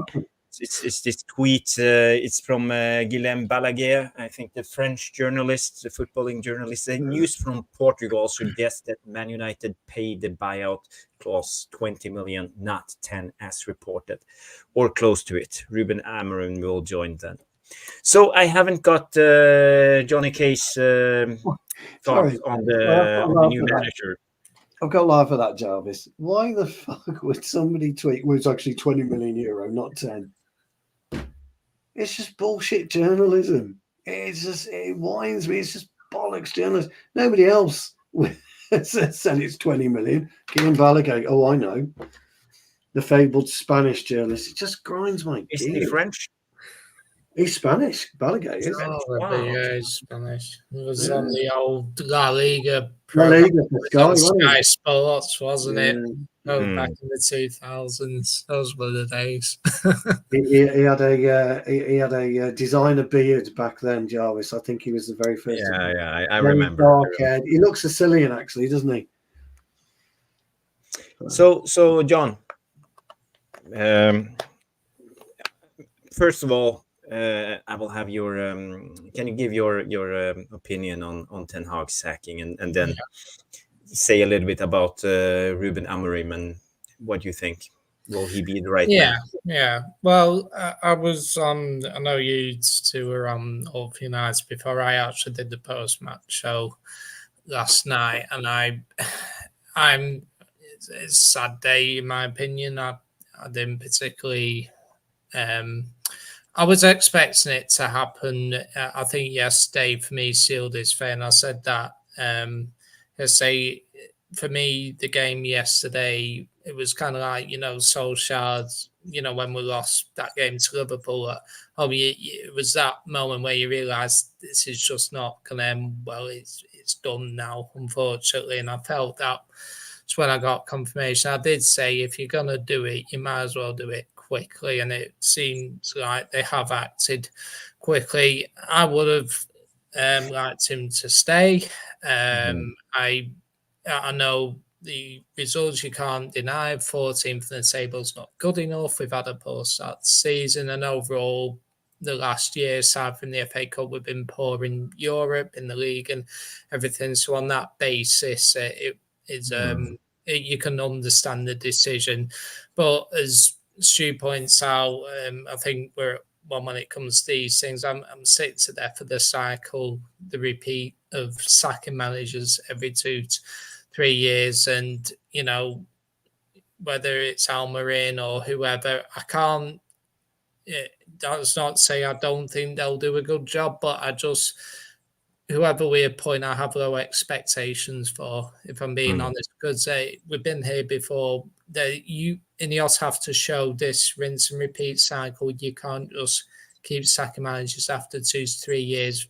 I'm just so sick to death of it. And obviously the players have to take responsibility. There's been a lot of changeover, a lot of players, Ten Hag has spent 600 million. Some of those players haven't worked out and that kind of thing, but there are some players from before as well. Ultimately, it's the responsibility of the players to perform on the pitch, and they earn enough to play well. When you look at yesterday, and it is a symptom of it, we should have won that game and won that game comfortably. It's the same with the Palace game, maybe the Brighton game, I can think of 4 games this season we should have won, which we didn't win, and that's ultimately what's cost him on the job. But, you can't say it's been good enough, but ultimately a decision's been made. You got to get on with it.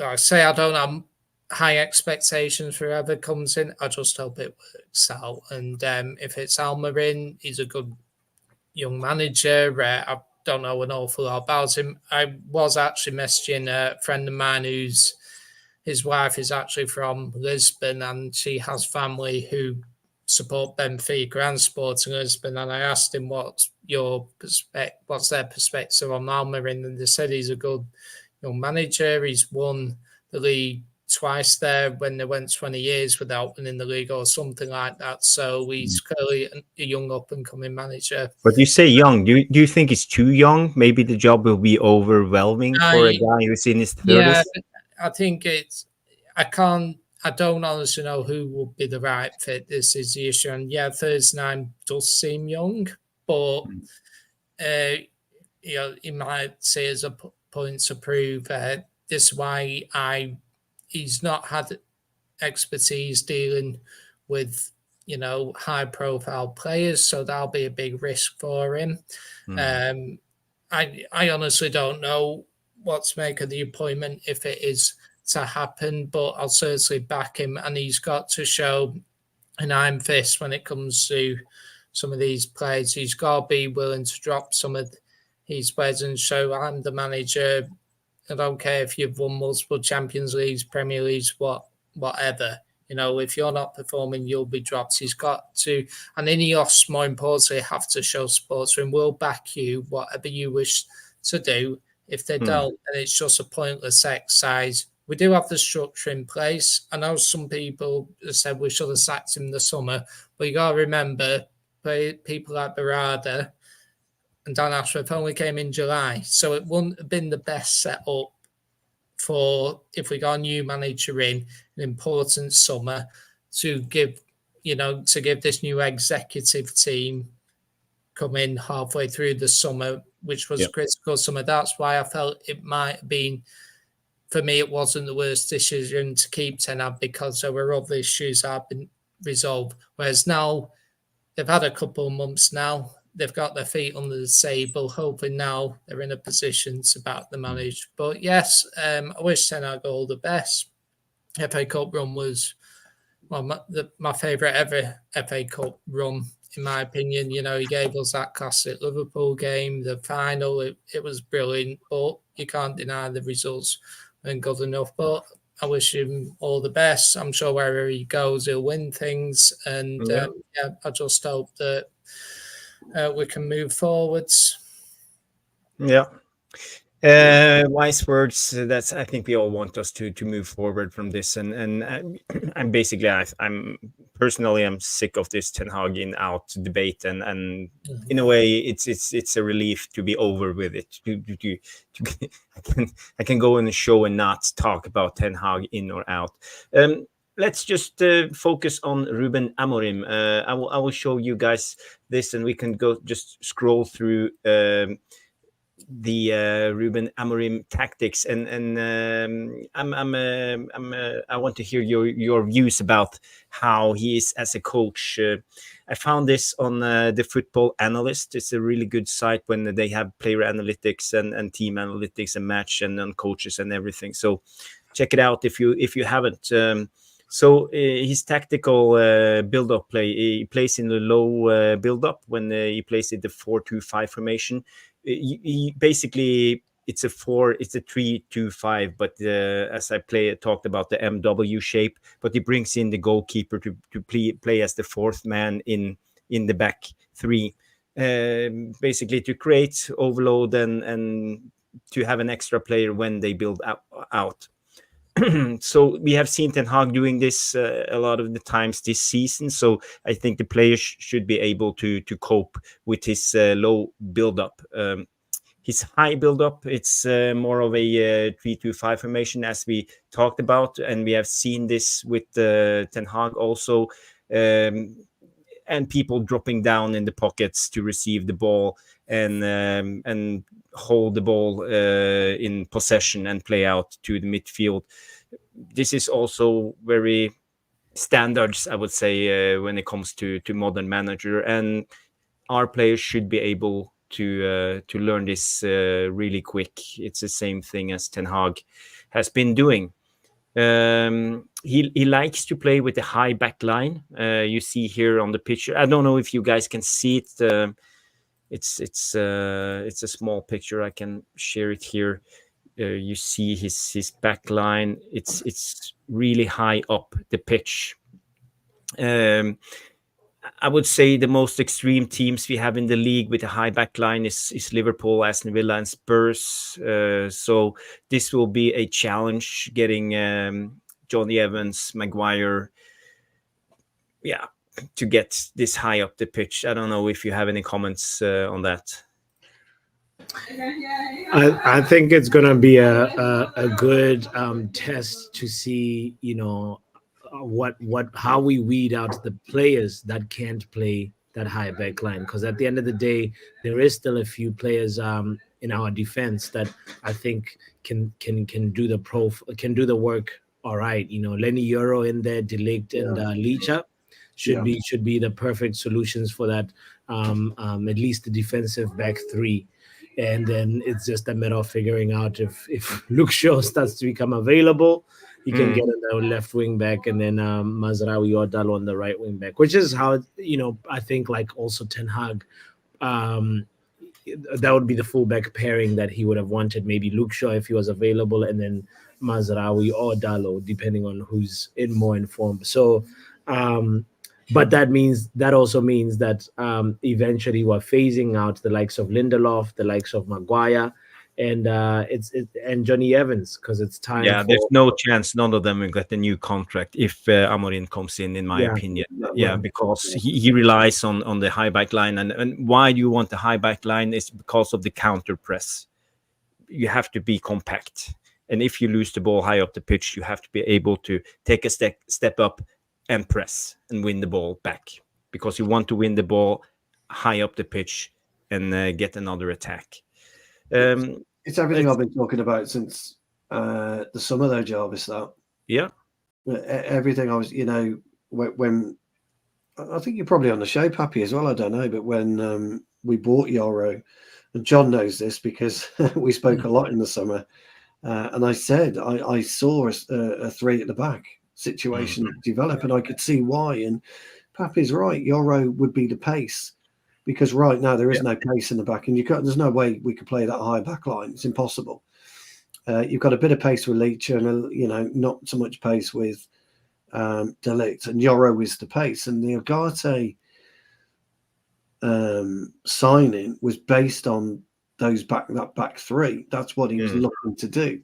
So as much as Amorin likes to use Onana, or would like to use Onana, you've got Ugarte, which can do equally what he wants to do, either replace Euro as he strides out, or push Ugarte into this back kind of hybrid four, because Ugarte can play in a back three anyway. We know that because he's done it for Uruguay. So that was always in my mind Ten Hag's operational plan.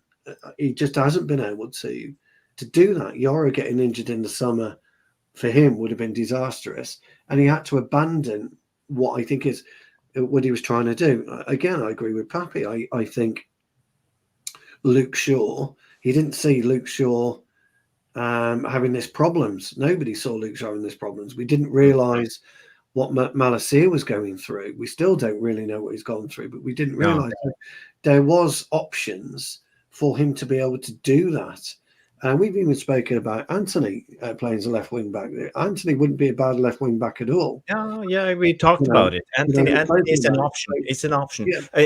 I just this is Sporting's team, and you see centre backs. This Inacio. He's been linked to us several times. Diomande.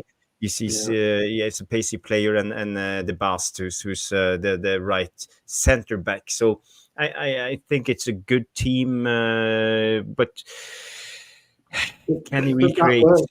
Well, herein lies the problem, though, and this is where people won't like that system, because that system removes the likes of Garnacho, and it removes the likes of Ahmad, it removes the likes of Rashford.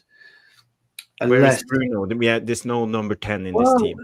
Look, I think even Bruno, comes out of the system, but for Amorin to really going to have to play that, and I think for Ten Hag to really going to have to play or wanted to play, I don't think Bruno was top on his agenda anyway. I've got a feeling Xerxes was brought in to play that hybrid or a hybrid role in between. The striker, whoever the striker may be, it could suit Ahmed. If we bring him in and we play him as a 10, it could suit him. I'm not 100% sure yet whether he's big enough, strong enough to be a 10. It remains to be seen, Pete, to be honest, but a good point. And so the only difference for me is I'd have 8 and 17 slightly tucked in. I wouldn't have them, so I wouldn't have them as wide, but yeah. Well, this is just the graphics, but there's so many options in this But like I say, formation. You can drop down, you play a 3-2-3 formation, or a no. I've been talking about it for a while, as you know, Jarvis. You know, this is how I think Ten Hag envisages, and you know, he didn't get that opportunity, so maybe Amorin does. I don't know. Let's go back. John, feel free to bulge in whenever you like, if you feel anything to add when it comes to this. So it's about how he likes to play. Sporting always tries to find the attacking midfielders in their pockets. It's about numerical superiority. So as you see here in this picture, you see how they find the difficult passes. And we don't have many good passers in our team. We have Eriksen, I would say. Maybe Bruno can play in the midfield 3 to play those passes. We have seen Casemiro, especially against Liverpool, doing passes like this. It didn't end well. I don't know about Ugarte, if he has the ability to play passes like this. John, what do you think? Do you think our midfielders will be able to do passes like this under pressure? I don't know. I mean, that was about one of the reasons why we signed Martinez, wasn't it? Because there might be 1 or 2 players. I think Sano Ugarte, I think he's more of a ball retentioner rather than a ball progressor. I think that was one of the reasons why we signed him. But I think that was what, like I say, that was one of the reasons we signed Martinez. Sevedo's passing, maybe De Ligt as well, who were good on the ball, but it's about where Stu's right in regards to the formation. I do think we're due an evolution of changing formation, and then you know, to pick up more pockets in the pitch. We've just not seen it on a consistent basis, regardless of who the manager is, whether it's Ten Hag, Oli, Mourinho, whether our squad is capable of playing to that style. I think the signings we made in the summer and have made under Ten Hag has been built with that in mind, and also we got Onana as well. We was Sam for, you know, his abilities pass out as well. So I think we got the players who are capable of doing it. It's just a question of do they have the confidence to do it? Because as we see, the inconsistent sales that we get, that these, you know, it's almost as if these players become average overnight as soon as joining us, when previously they were good players. I do agree that you look at players like Bruno, is he the right type of player to play within this system? You know, you've got a question about some of the forward players, Garnacho, Rashford. I think Ahmad will definitely be a player who can, you know, play within the system. He's, you know, he looks to find players within the forward areas. But you also see here, it's about playing out from the back and breaking the lines and finding the attacking midfielder who will turn with the ball and drive. That's one of our issues with Bruno. We never get to dominate the opposition because he doesn't drive with the ball. He finds the pass. Just a very small observation on that, guys, and Pappy might probably remember this, but this is how, if you pull that picture up, Jarvis, to full screen again, and I know 100% Johnny will remember this, so will you, Jarvis, but it just goes to show how when you're looking at football and when you're looking at it from all angles of the game, there's only a finite amount of tactics, one for the better word, you can ever use in a game of football. Because and John, I'm going to make you giggle here, mate, but look at the position of the receiving player. Who made a big deal of a certain afroed, or he used to have big bushy hair, would position himself in that position. And I'm talking about obviously Van Gaal and Fellaini. When you remember, he came out, he said, well, I noticed there was this, Fellaini was always, and that's the position he used to play. He'd break the line. So the point I'm making is, it doesn't matter who you are, Pep Guardiola, Bruno Amorim, it's been done before. And people forget all of this. But you know where I'm talking about. And Fellaini would take it on his chest, wouldn't he? Maybe he'd be a little bit further up, but he'd take it on his chest. It's the same position, the same space. And that's why I do have a bit of a giggle when I talk to people about it, because that really is a very finite amount of things you can actually do on a football pitch. You remember what I'm talking about, don't you, Pappy? Yeah. Oh, definitely. You remember Fellaini in that pocket, in that exact pocket. Yeah. So, and now the question, he's a fraud. He's a fraud. He's stolen it off on goal. There was also a certain player called Paul Scholes who would have been pretty good at it as well. I didn't want to say anything. Yeah. But, sorry, Pappy. Go on, mate. Yeah. No. Now I was just curious as who's going to be our Fellaini now. Is it Xerxes? Yeah, well, he looks like him, doesn't he? That's hilarious. But that's football, though, isn't it, guys? You know, Pappy, you're just back playing, so you know what it's like. You try and find a position, but how many? You know, if you play 5 games consecutively, right? 5 games, you just as an individual, whether you're playing 5-a-side or 11-a-side, doesn't really matter. You'll find a position by wandering around the pitch, and this does happen just by walking, and then, he hasn't followed me. Oh, fucking hell, I've got 10 yards of space. How many? And then the next game, you try and wander into it again and see what happens. See if but somebody's followed me this time, and that's just how football is, isn't it? It just evolves, you know, and that's what I love about the game. That's really what I love about the game. Apparently, we missed a super chat, have we? Yes, we have a super chat from Peter. Sorry, Peter, for not bringing up the super chat right away. Thanks, we have this one, and I will play the 2-2. Oh, for God's sake. Pete, I'm sorry about that. He's embarrassing. He's absolutely embarrassing. Give him a horn. Give him a horn, Pappy. There we go.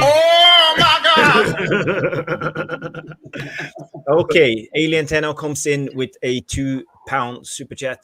20 million for another dead bum walking into a brick wall. Can I just ask you guys, do you think that's a bit wide of the mark, 20 million euro? It is what it is. That's the prices today you have to pay for a good manager. You know, it's investment. You're talking potentially. I mean, Neil thinks that we're paying Ten Hag 17 mil, 37 mil for a change of manager. Well, I thought there was was it reports in the summer that when they extended his contract by a year, whether they would negotiate it and he'll get paid at a certain amount depending on what he achieved and what time of the season it was, that kind of thing. So who knows? I think people might just be basing it off what his salary is, but we won't know, will we? So. Plus, it just reminds me of the Ashworth. It was 20 million quid to get to Ashworth. Why is everything 20 million quid? No, what was it? I don't think it was 2 million in the end or something. Yeah, I'm just saying, why is everything 20 million quid? Well, smash like everyone. Let's find Pappy out, 20 million quid. There you go, Pappy. 20 million. Light 20 mil. You know. Yeah, right, yeah. I've got it in my back pocket, mate. Yeah.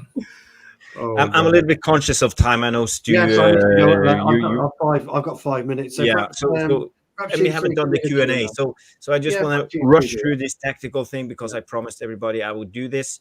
So then we have numerical advantages. As you see in the picture, you see a lot of players high up the pitch. We saw this with Ten Hag also.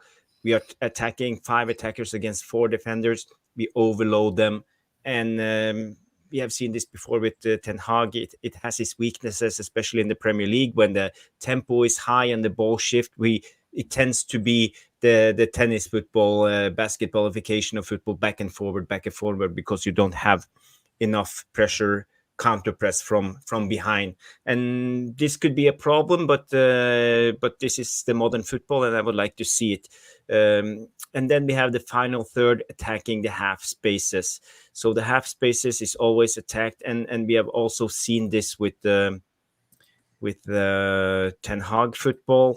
Not to the extent I would like to see, but have wingers who don't cut inside and dribble all the time. We see it when we in the friendlies this summer with Mason Mount. He was brilliant doing runs like this into the half spaces and actually creating space for the winger to cut in, especially Ahmad, and take a shot on the goal alone. So I would like to see us trying to do this more, but we need to have people who are willing to sacrifice themselves with the run to open up space off the ball movement. And yes, this is dummy runs, and this is what Amorim likes to do.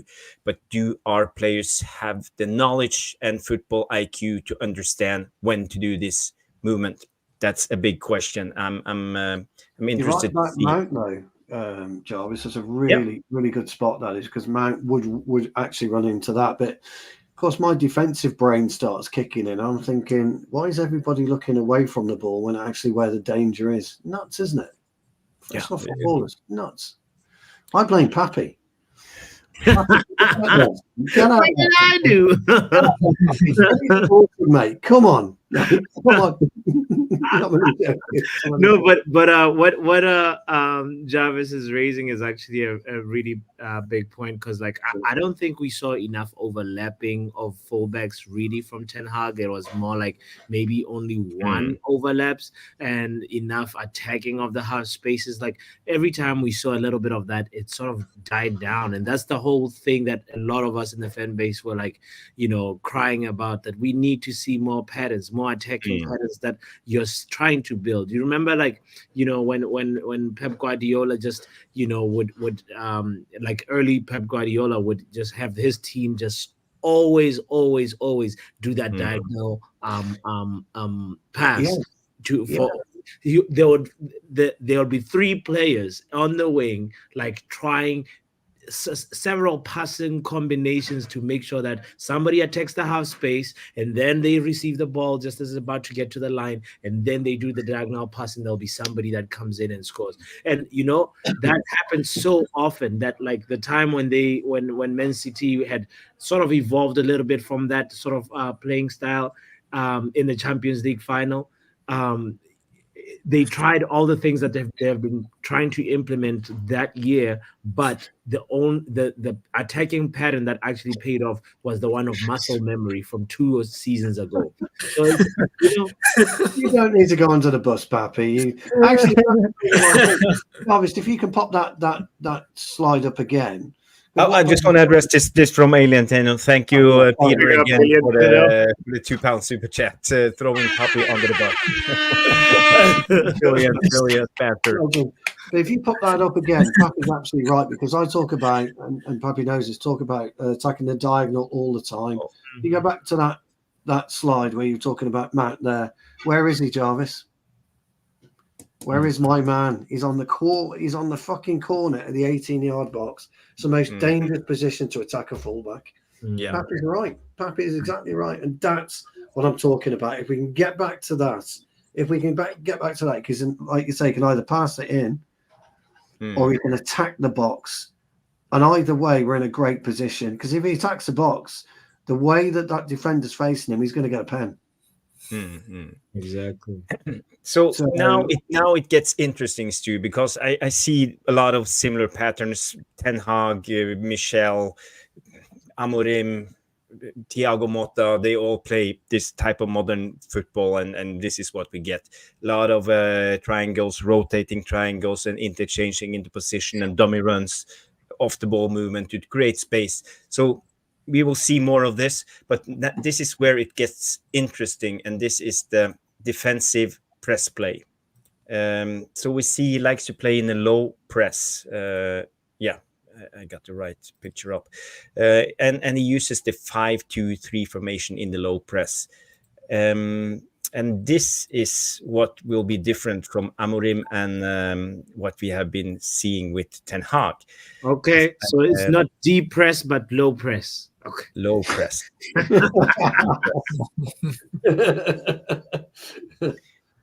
And you see here, we set up with the back 5. 2 in the middle and 3 in front, who are the first line of press. So this will be interesting. Stu, you are the specialist on the 5-2-3, 5-2, 5-3-2 formation. What do you see here? Well, it's not the best picture really, because I'd like to know where the rest of the opposition team is. They got red cards. They're having a sleep. There they are. They're having a kiss. They're just relaxing. They're receiving medical treatment. He's going to be tying his shoelace. No, actually, it's all about. I wouldn't particularly play like that. Although I can see the left fullback's pushing up because he's about to. If the ball goes from the one centre half to the fullback to the winger, he's in a brilliant position to be able to jockey him. And the best thing about that is he doesn't have to go out towards him. He can just go slightly left. Mm. And that gives the winger 2 options. I'm either going to attack him and try and get round him on the actual wing itself. I'm going to have to come in to where I've got 1 or 2 waiting sharks to greet me. So it's actually quite a good system and a good setup. But I think one of the best things here that you'll always notice is how close together the middle 3 are, the 3 centre halves. They're very close together. That's absolutely brilliant. Our centre halves are always too far apart.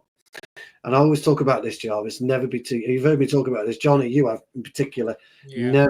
Never too far away from your partner, because it doesn't allow, like those 2 forwards. They're not going to be able to get in behind Sporting at this point. No chance. So from a setup point of view, although I think the opposition are lazy, quite frankly, because I'd have really pushed up at this point the both fullbacks and given at least. The 2 midfielders and 1 or at least 2 of the attackers something to consider. But this is the mid block, as we talk about, and we know Ten Hag, he has been playing in a 4-4-2 formation in the mid block. So this will be different. This is quite a disciplined system and a disciplined setup. We're not disciplined. I always talk about training the kids. And about moving them up as a unit and moving them back as a unit. There's a great example of what that is. It's a disciplined system and a disciplined formation.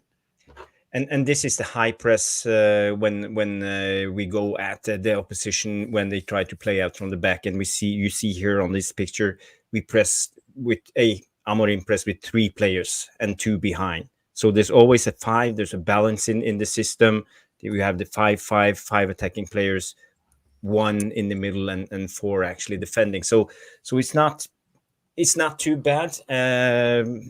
So just quickly on that before I go, lads, because I've got to go now. Do you know where Rashford, Garnacho, and Højlund would be? 10 yards back. They wouldn't be anywhere near those. If you think about where we press, they wouldn't be anywhere near those. So that'll be quite interesting to see. Or Mason Mount would have. I'll give Mason Mount some credit. He'd have actually attacked. But Rashford, Garnacho, and Højlund or Xerxes or whoever, no, they wouldn't be anywhere near that. Guys, I must go. VIR room, it's been absolutely brilliant. Really interesting, actually, reading some of the comments and some of the people, what they think about the removal of Mr. Ten Hag. I stand by in Tesco's, Stu, not Tesco's. Yeah, possibly. But we'll be back next week anyway, won't we? Pappy? We will. I'll trust you in my chair for Quizmaster, if you don't mind. Got it from here, Stu. I know you haven't. Because what you haven't done, and it's a real shame, you haven't had a chance to do your devil's advocate. It's John right. I fucked it up last week, Johnny. Yes, I saw Stu. Oh, you saw it? Yeah. Oh no! What was it? The defense of Johnny Evans. For... Yeah, well, yeah, it was. Yeah, I got that quite wrong. I did. Although I did claim victory, Johnny K, but apparently I lost. Oh, big up to everyone in the VAR room. Massive thanks to my roast partner Trevor Wade and Elite Baller. I love you guys. Love everyone in the VAR room as well. Been a really good debate. I've really enjoyed it as always. Pappy, thank you. Jarvis, my old mate, thank you. Johnny, great to see you again. And you too. I'm sorry I've got to go, but I've got a few things. I've got an early start in the morning as well. I'm traveling again. So thank you guys. Take care. Make sure you pack your mankini. Okay. Oh, I've got a new one actually. Cerise. Oh no! Get out of here! Get out of here! It looks like he was about to take it out. Fantastic. Anyway. I don't know if Mick is around, but Mick, if you're around, feel free to jump on and be a part of the Q&A. Let me play the Q&A jingle and go to the Q&A. You are familiar with the Q&A session? I have seen it, yes. Yeah. Fantastic. Let's do it. I may have to answer that question. I'll answer the question. You want answers? I think I'm entitled. You want answers? I want the truth! You can't handle the truth! Jonathan. People drinking.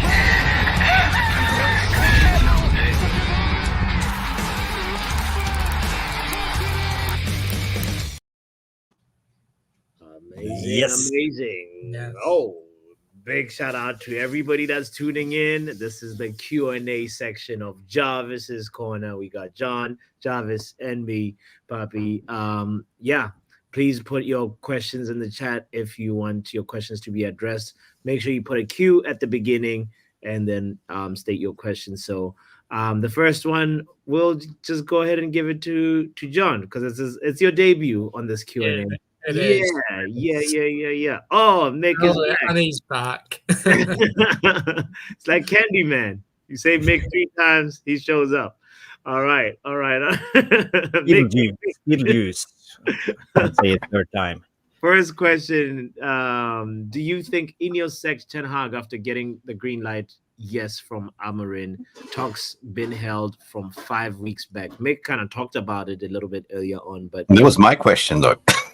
I can't answer my own question. Yeah, so go ahead, John. What do you think?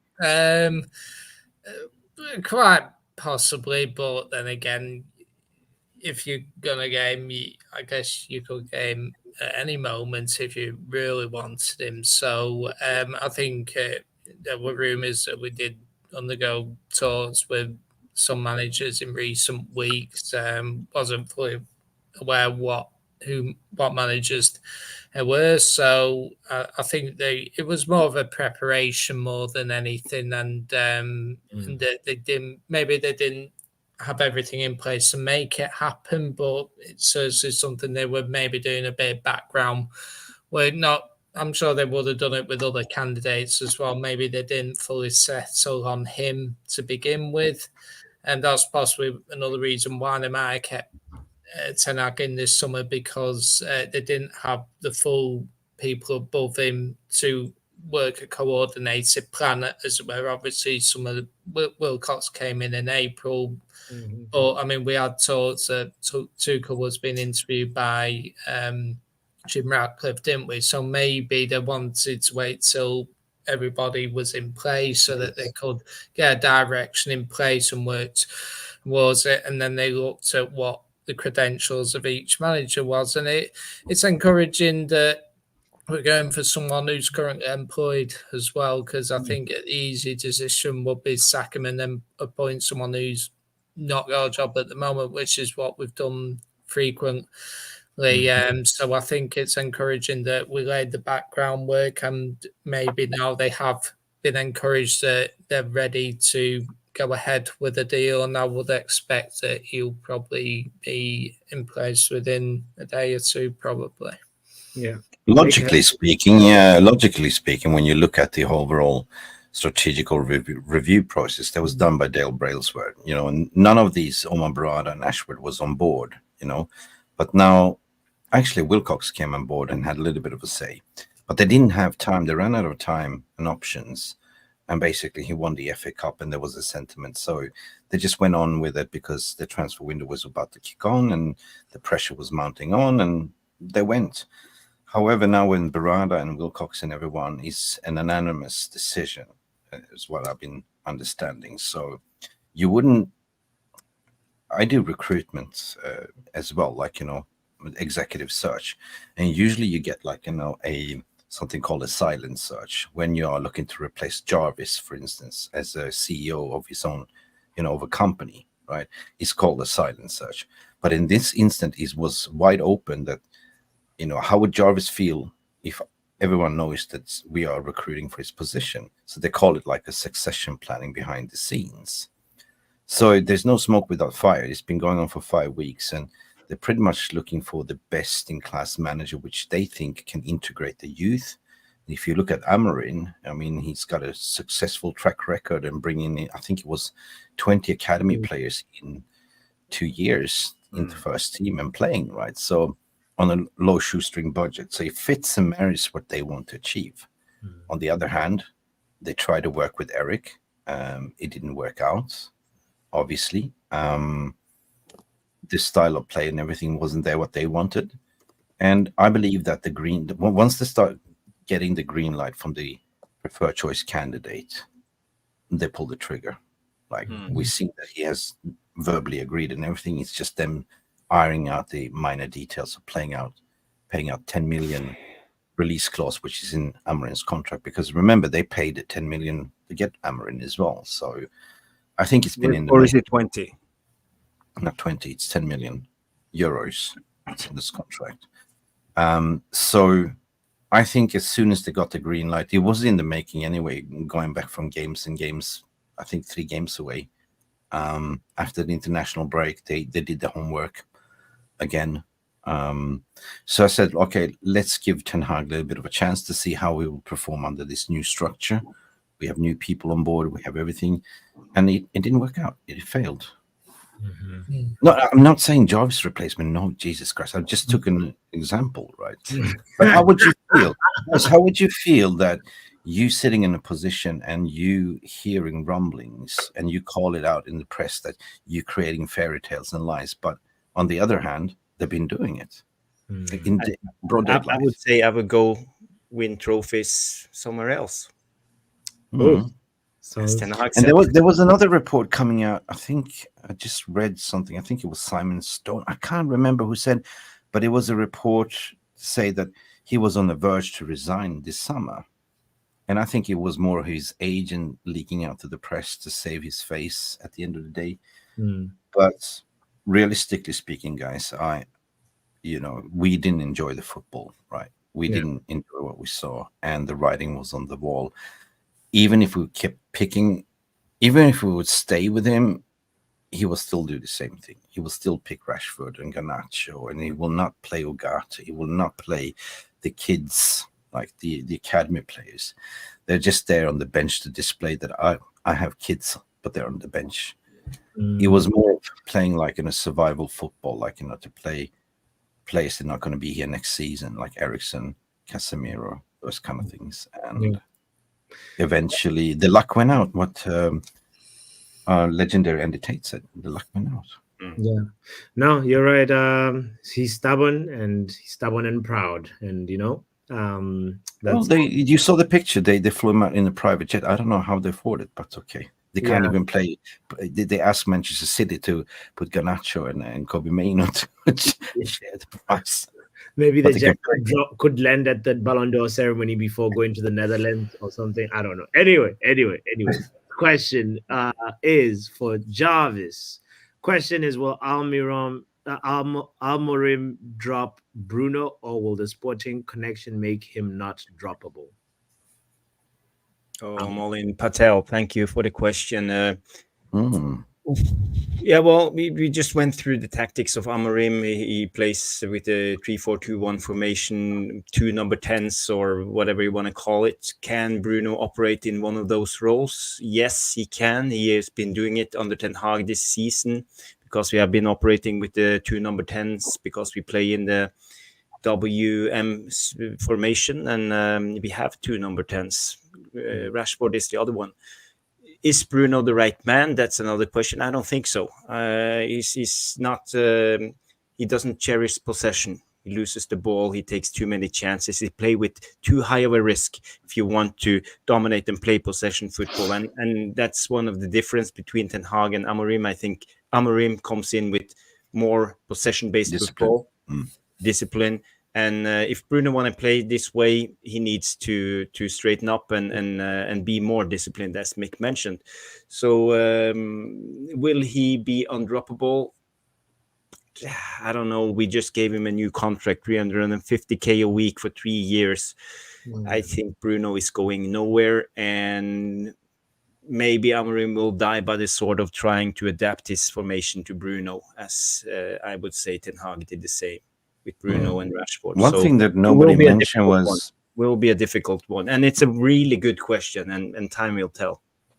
No, yeah, it's a very fantastic question. Manuel Ugarte used to play at Sporting as well under Amorim. That was never mentioned. So will he play Yeah, he probably will. But will Bruno be adaptable? Like, and he plays different in the Portuguese National League as well?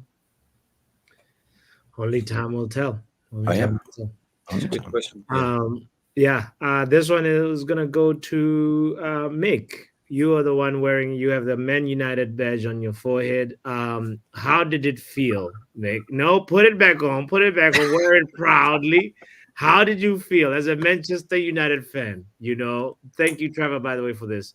What about United asking City to bring Maino and Garnacho to the Ballon d'Or on that plane? They declined. Small club mentality. What do you think about Ineos doing this? Was Mike Keegan report? Is there any validity in that tweet, or is it? If it's true, that is cheap. What? Very cheap. Very cheap. But maybe they already knew that they're going to pay Amorim 10 million and pay out Ten Hag 17. So they ran out of the kitty and went to City to say, listen, I know you're going. Can we hitch a ride? I'm not sure. But the fees we have is paying for a manager to we have another private jet that we've booked already. But can you guys who knows what that costs? There's a level of stinginess. There's a way you can squeeze money. I mean, you already fired 300 staff already and XYZ. But yeah, man, this. Or maybe they're thinking, well, you guys are not going to win Ballon d'Or. You're just going there for a free lunch, so why should we pay? I don't know, man. Seriously. Well, right. It is. They're cutting costs, so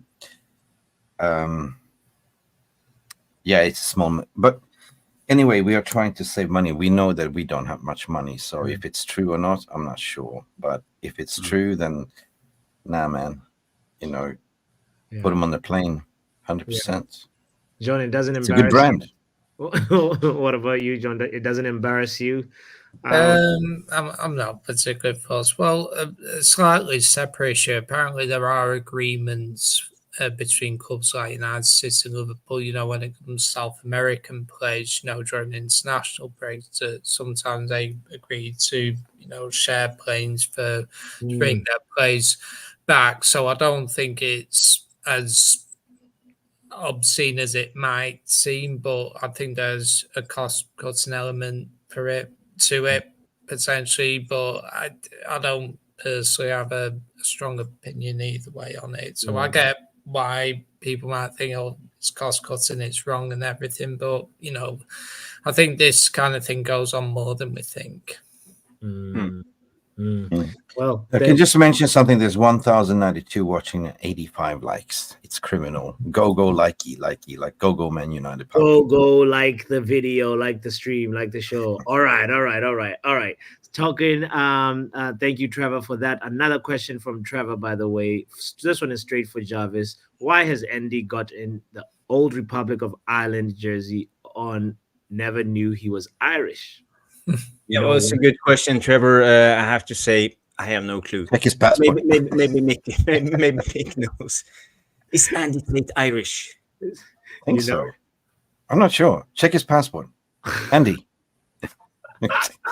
Andy, if you're watching, leave a comment in the comment section and tell us, are you Irish? Or at least have Irish heritage. Yeah. Big up Trevor again. Mr. B asking Jarvis, well, Almiron, well, that question previously was for Jarvis. Let's go to John. Well, Amorim continue to play Rashford and Bruno.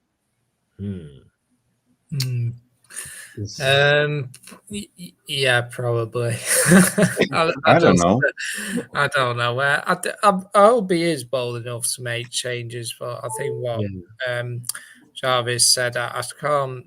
I mean, it depends. Like we've said on multiple occasions, a lot of players have in their contracts that if they're fit, they start the majority of games. So I'd be curious to know whether that's in Bruno's contract. So I hope he has the balls to drop them when they don't play well. But for me, I can't see them being dropped permanently. Or most. I would say you do due diligence as a manager. Just say, well, what's the constant denominator who's been look at full past managers been sacked? Okay, Rashford. Okay, I don't know.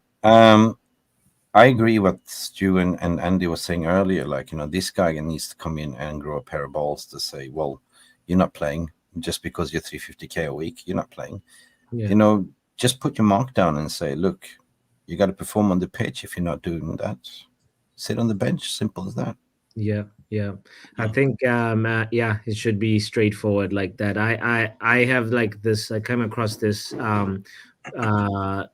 potential lineup of how he could look in the front, and Rashford, Ahmad, and Højlund is one combination, and another combination could be Xerxes, in there with Højlund and Rashford, or maybe if he drops Bruno, he can also put in. If he drops Ahmad, he can also put in Bruno. So wouldn't you think that since he likes playing youth and bring out youth academy, that he will definitely play Harry Amos instead of Shaw as a wing back? Oof. I don't know about the definitely part because Ten Hag's laptop is gone, so maybe Harry Amos will finally get a chance. Who knows? Because Harry Amos did all right in the preseason, and then from there we just never really got to see him that much, or at all. Anyway, I think Ahmad must be stoked now, like finally, right? Yeah, getting a chance. Yeah, at least he might be kicking his ass over in Greece. Watch Ahmad there start playing regularly, and he'll sign a new contract for December probably. Hope so. Lee Parker with a question. I guess this was for a comment rather for Stu. Seriously, Stu, a question. Don't you think as a team of lads, we are small and skinny, look alike? How big Ruud is compared to them? He's a unit compared to Bruno and Onana. What do you got to say about that, Mick? True. I mean, we do have specimens on the bench. I mean, talking Jack Fletcher is big as well. We do have tall players, in the midfield, 100%. And that's why I was deluding before, because I know that he's been promoting academy players. He's well known for it. It wouldn't surprise me that he throws in Jack Fletcher or what's it called, Collier as well, for instance. At the end of the day, you will look at people who has stamina, energy, that can play his style of play. Some people with intelligence as well. I don't know, like, why Onana needs to be considered what Jarvis was saying as a utility extra man player. Like when you're playing 3 in the back, there would become 4 in the back with Onana as an extra center back because he's got the ball ability. And then if you play like 4 in the mid, I don't know, man. It's going to be definitely interesting how the players will adapt to the system. But I think that everyone will be rocking up as a new manager bound, and everyone wants to impress and just say like, I'm a footballer, like pick me, right? It's typical. So it's too early to say, like, we're just speculating, right? So yeah, proof will be in the pudding. I just want to add when it comes to the build-up, me when it comes to these tactics. Yeah, you're thinking straight away. He plays, let's say he plays Onana here on the right side and wants to play out both number 6 or 8s drop down to receive the ball. All the opposition they push up, and he will also try to drop with the number 10s. So now we have 1, 2, 3, 4, 5, 6, 7, 8 with the goalkeeper dropping down, and this is what Amorin has been doing in Portugal, and it creates a huge gap here, and he relies on the goalkeeper to hit it long, ping it, over the gap, because he wants to stretch out the opposition when they press. Because when they drop, you have, for example, 1 extra, so you create, for example, 3 against 3 situations. So this will be exciting to see, 100%. And we have to have courage to play out under massive pressure. And Onana, he can ping a ball pretty precise. So I think this new manager will fit Onana for sure. Yeah. But also something to keep in mind, if we're going to play 3 in the back, Lenny Yoro is coming back as well. So you might see Lenny Yoro playing with De Ligt and Leach as well. So that would be your back 3. A lovely big up to you, Lee Parker, for that, by the way. Really big question from Kat here saying that I will take. Love your Kat. Regarding the choice of foreign manager, how can the club and fans, for that matter, combat some of the mainstream media's possible negative reporting in the future? This is kind of a big question that is, I think, is aimed at every Manchester United fan around the world. It starts with you. It starts with you learning to know and identify when the media is trying to serve you Kool-Aid, because this happens time and time again, where they know it's an industry where they're looking for your clicks, they're looking for you to react to things, and it's just a curse and the gift of being the biggest club in England, and you need to be able to be an independent thinker, be able to see through the BS, as like Mix likes to say, see through the press, beat the press. You beat the press. You kind of just need to be able to look at some headlines and know that this is clickbait.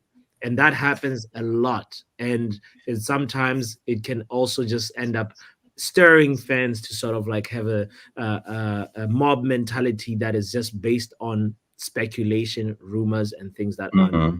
Anybody else? I want to comment on that because it's my topic as well. I think that I see Johnny K is on the clock, so maybe he can get the question first because he needs to go.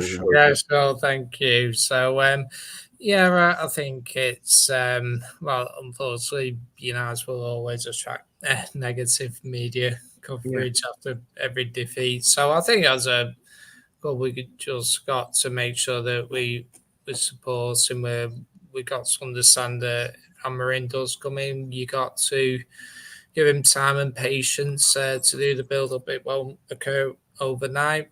We'll still get some bad defeats to begin with. It will take 2 to 3 years until we see some progress. So I think as a club, we just got to make sure we support the manager and support the team. Sing his name or whatever, but just grant him patience and call out negative media by any means. But ultimately, the best way to support your manager is to sing the name, get behind them, get behind the team, and that's the best way to combat any criticism. Well, thanks for having me on. Anyway, it's I wasn't Good to see you, John.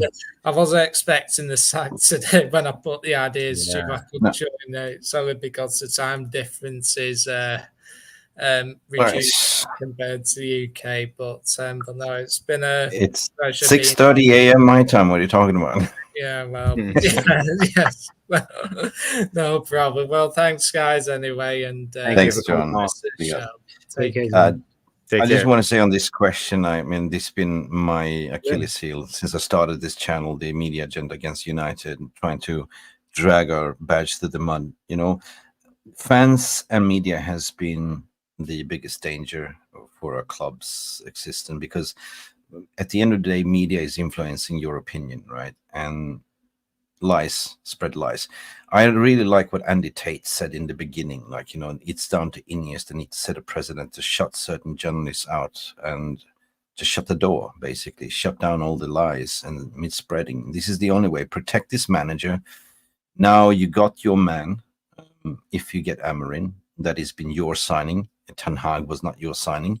I was baffled that they didn't come out and nipped it in the bud earlier with all these rumors and speculations regarding his sacking. So they need to improve on that communication part as well. Like, you know, the PR needs to stop. The toxic, how do I say? The negative connotation and toxicity starts from the media and the tweets, and you guys just follow. I mean, not saying all of you, but and then at the end of the day, if the football is bad, then everyone jumps on the bandwagon. So I don't want to see that after 2 months, the people calling for, you know, Amorin out just to create an agenda and just to create clout for themselves.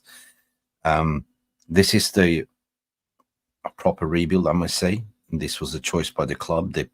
If they go for Amorin, that's their man, what they've been scouting and identifying as the man to lead forward. We just have to sort of give it patience and time. I know how many times we heard, as I mentioned, United fans, we don't have patience because we ran out of it, and we're running out of time, Jarvis.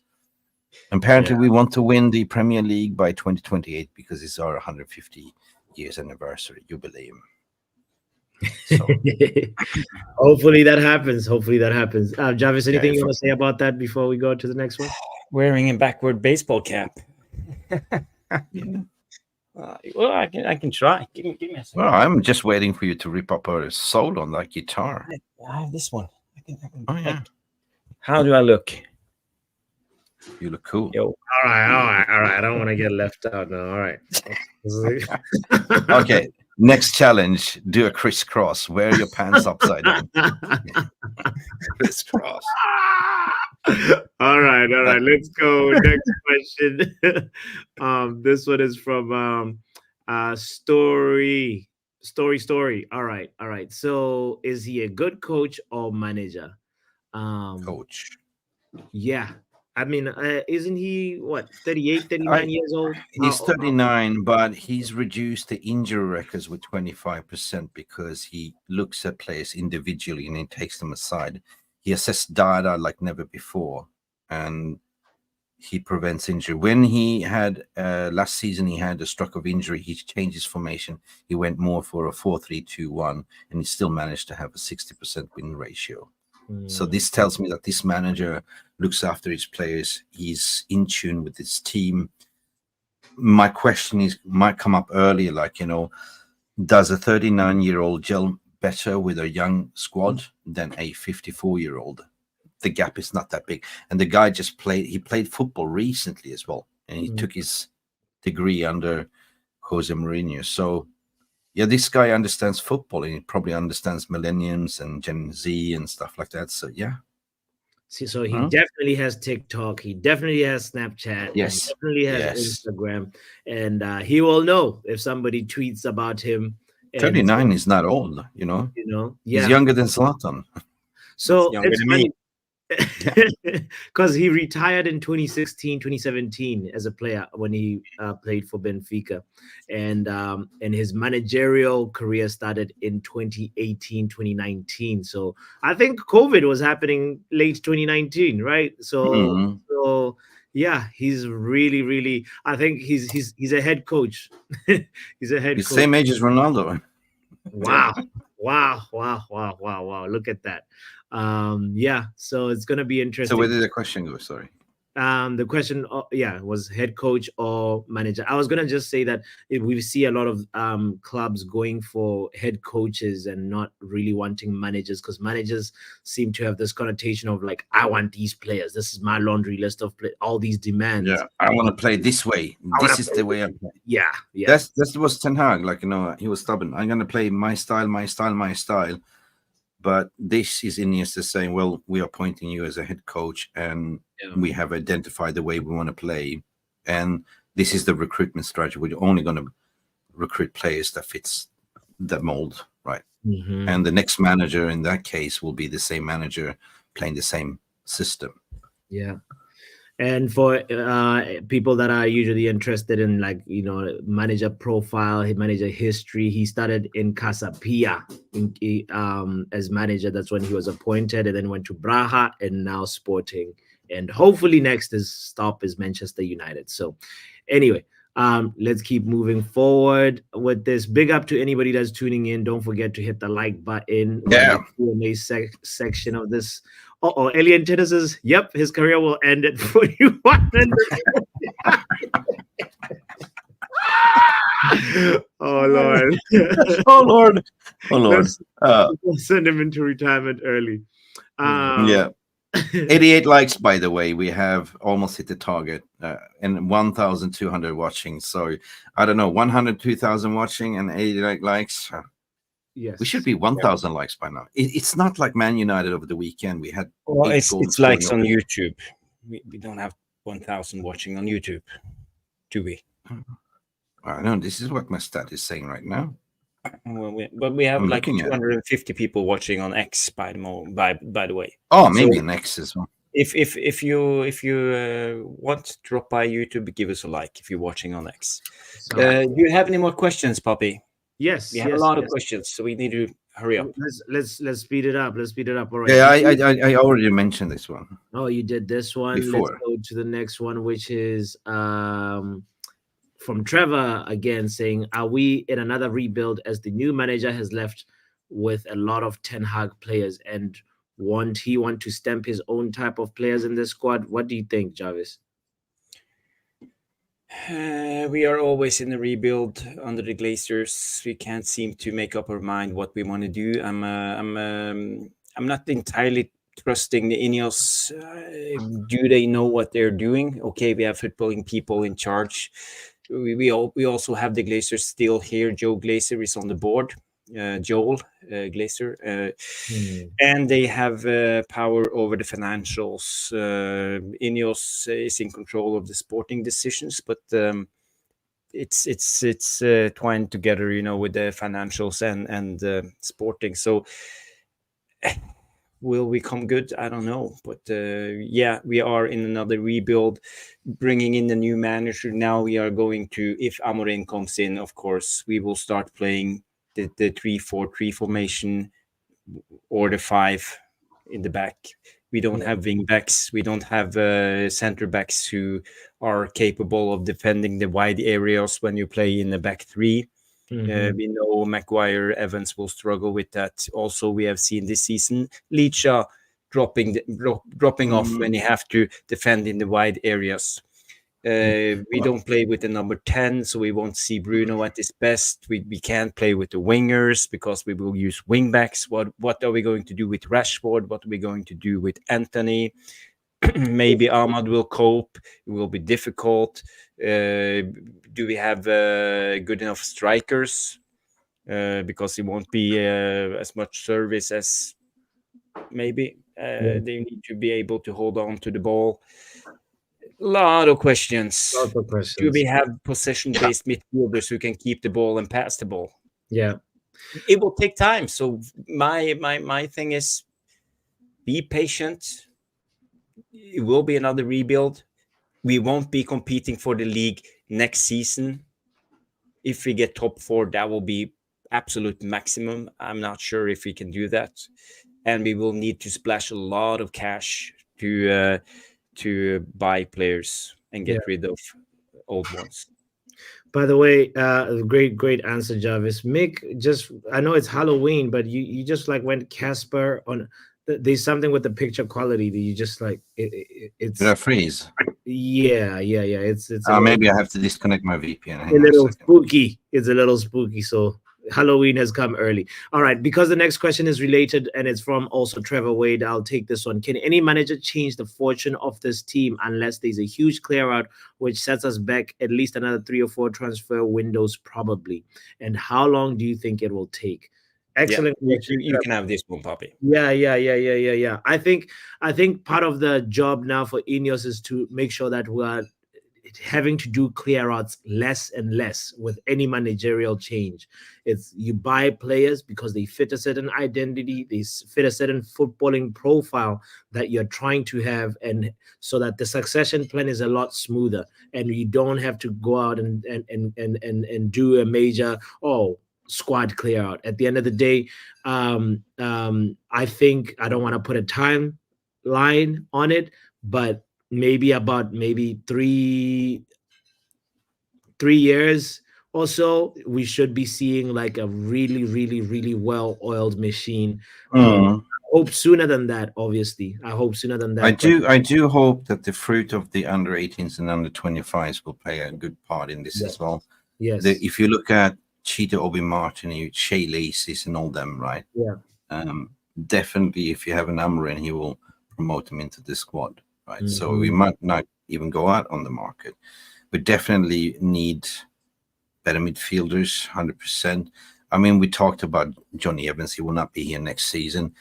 He will not get any money in the January window. I think that we will bring in Alvaro Fernandez Caracas in January. Obviously, he knows him from the league as well. He used to be one of ours. Yeah. We don't have a left back, or we integrate in Hariyamas. Simple as that. I don't think that Luke Shaw will be trusted. It can't be trusted anyway. No, he's done. He's done. Yeah. Also, I think that, unfortunately, it hurts me to say Tyrell Malacia is done with that injury. The road back is very, very difficult mentally. But when you've been out, your left leg is stronger than your right leg, and you'd be imbalanced. So there was some reports saying that he will not be ready for next season anyway. So I read that report. It's a sad. But he's back in training. He's training. He's back in training, yeah. But either way, these guys they're not match sharp either, right? So that's why I don't believe that they will play this season at all. Like potentially now, if you have a new manager bounce, they will come in and make them worth. Big up. Was that Dino? Yeah. Yeah, I'll send you the link, Dino. All right. We can keep going on with the show, and Mick, because you were on the stand, what's the difference between a head coach and a manager appointment at Manchester United now? I think it's more of you should just focus on being a coach rather than having a managerial say in transfer market and stuff like that. I alluded this before, Ten Hag was stubborn, like this is my way or the highway, this style of play. I think that now when you have a sporting director and technical director, they already made a sort of a playing style identity and recruitment policy and what we're going to recruit. And what you're going to see is similar what Pep Guardiola is doing as well. He just receives the players and he just makes the best out of them. That's a coach. Like if you look at Arteta, Arteta is a coach. He's not a manager. He coaches them individually, takes them out of side, makes them improve them and better. Ten Hag didn't do that. A manager relies on assistant coaches to do the job. A manager is kind of the old school in a way that you just, make sure that the team is ready to play the game, and that's about it, right? And doing the press conferences, stuff like that. Yeah. So coach is somebody that's just like a head coach, like in basketball, right? You know what I mean? Just making sure that you coach the team properly. I don't know. That's my take on it. No, I think that's an excellent one. I hope it answers your question, Kat. And Jarvis, actually, I'll take this one and then let's go around real quickly as we welcome Mr. Structure in the building. Hey, no. Big up. Mr. Structure. Just eat up. Eat up. Finish chewing. Take your time. Let's have an eat up. Let's have a biryani. But where's the biryani? I love the clip with Faz the other day. You took him away his biryani. Confiscate the biryani, please.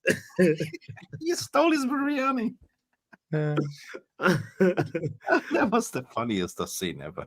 All right. You come in at a very nice question, by the way. That it'll be nice to hear everybody's answer on this one. And I will start from Elite Baller. Predict Amorim's first 2 signings for Manchester United.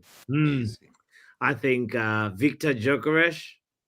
I think hopefully I wanted to work with Xerxes, but if Xerxes doesn't work out and then we move him out, it might become one of those things where we end up getting Victor Gyökeres. Another player that I'll predict is Ian Maatsen.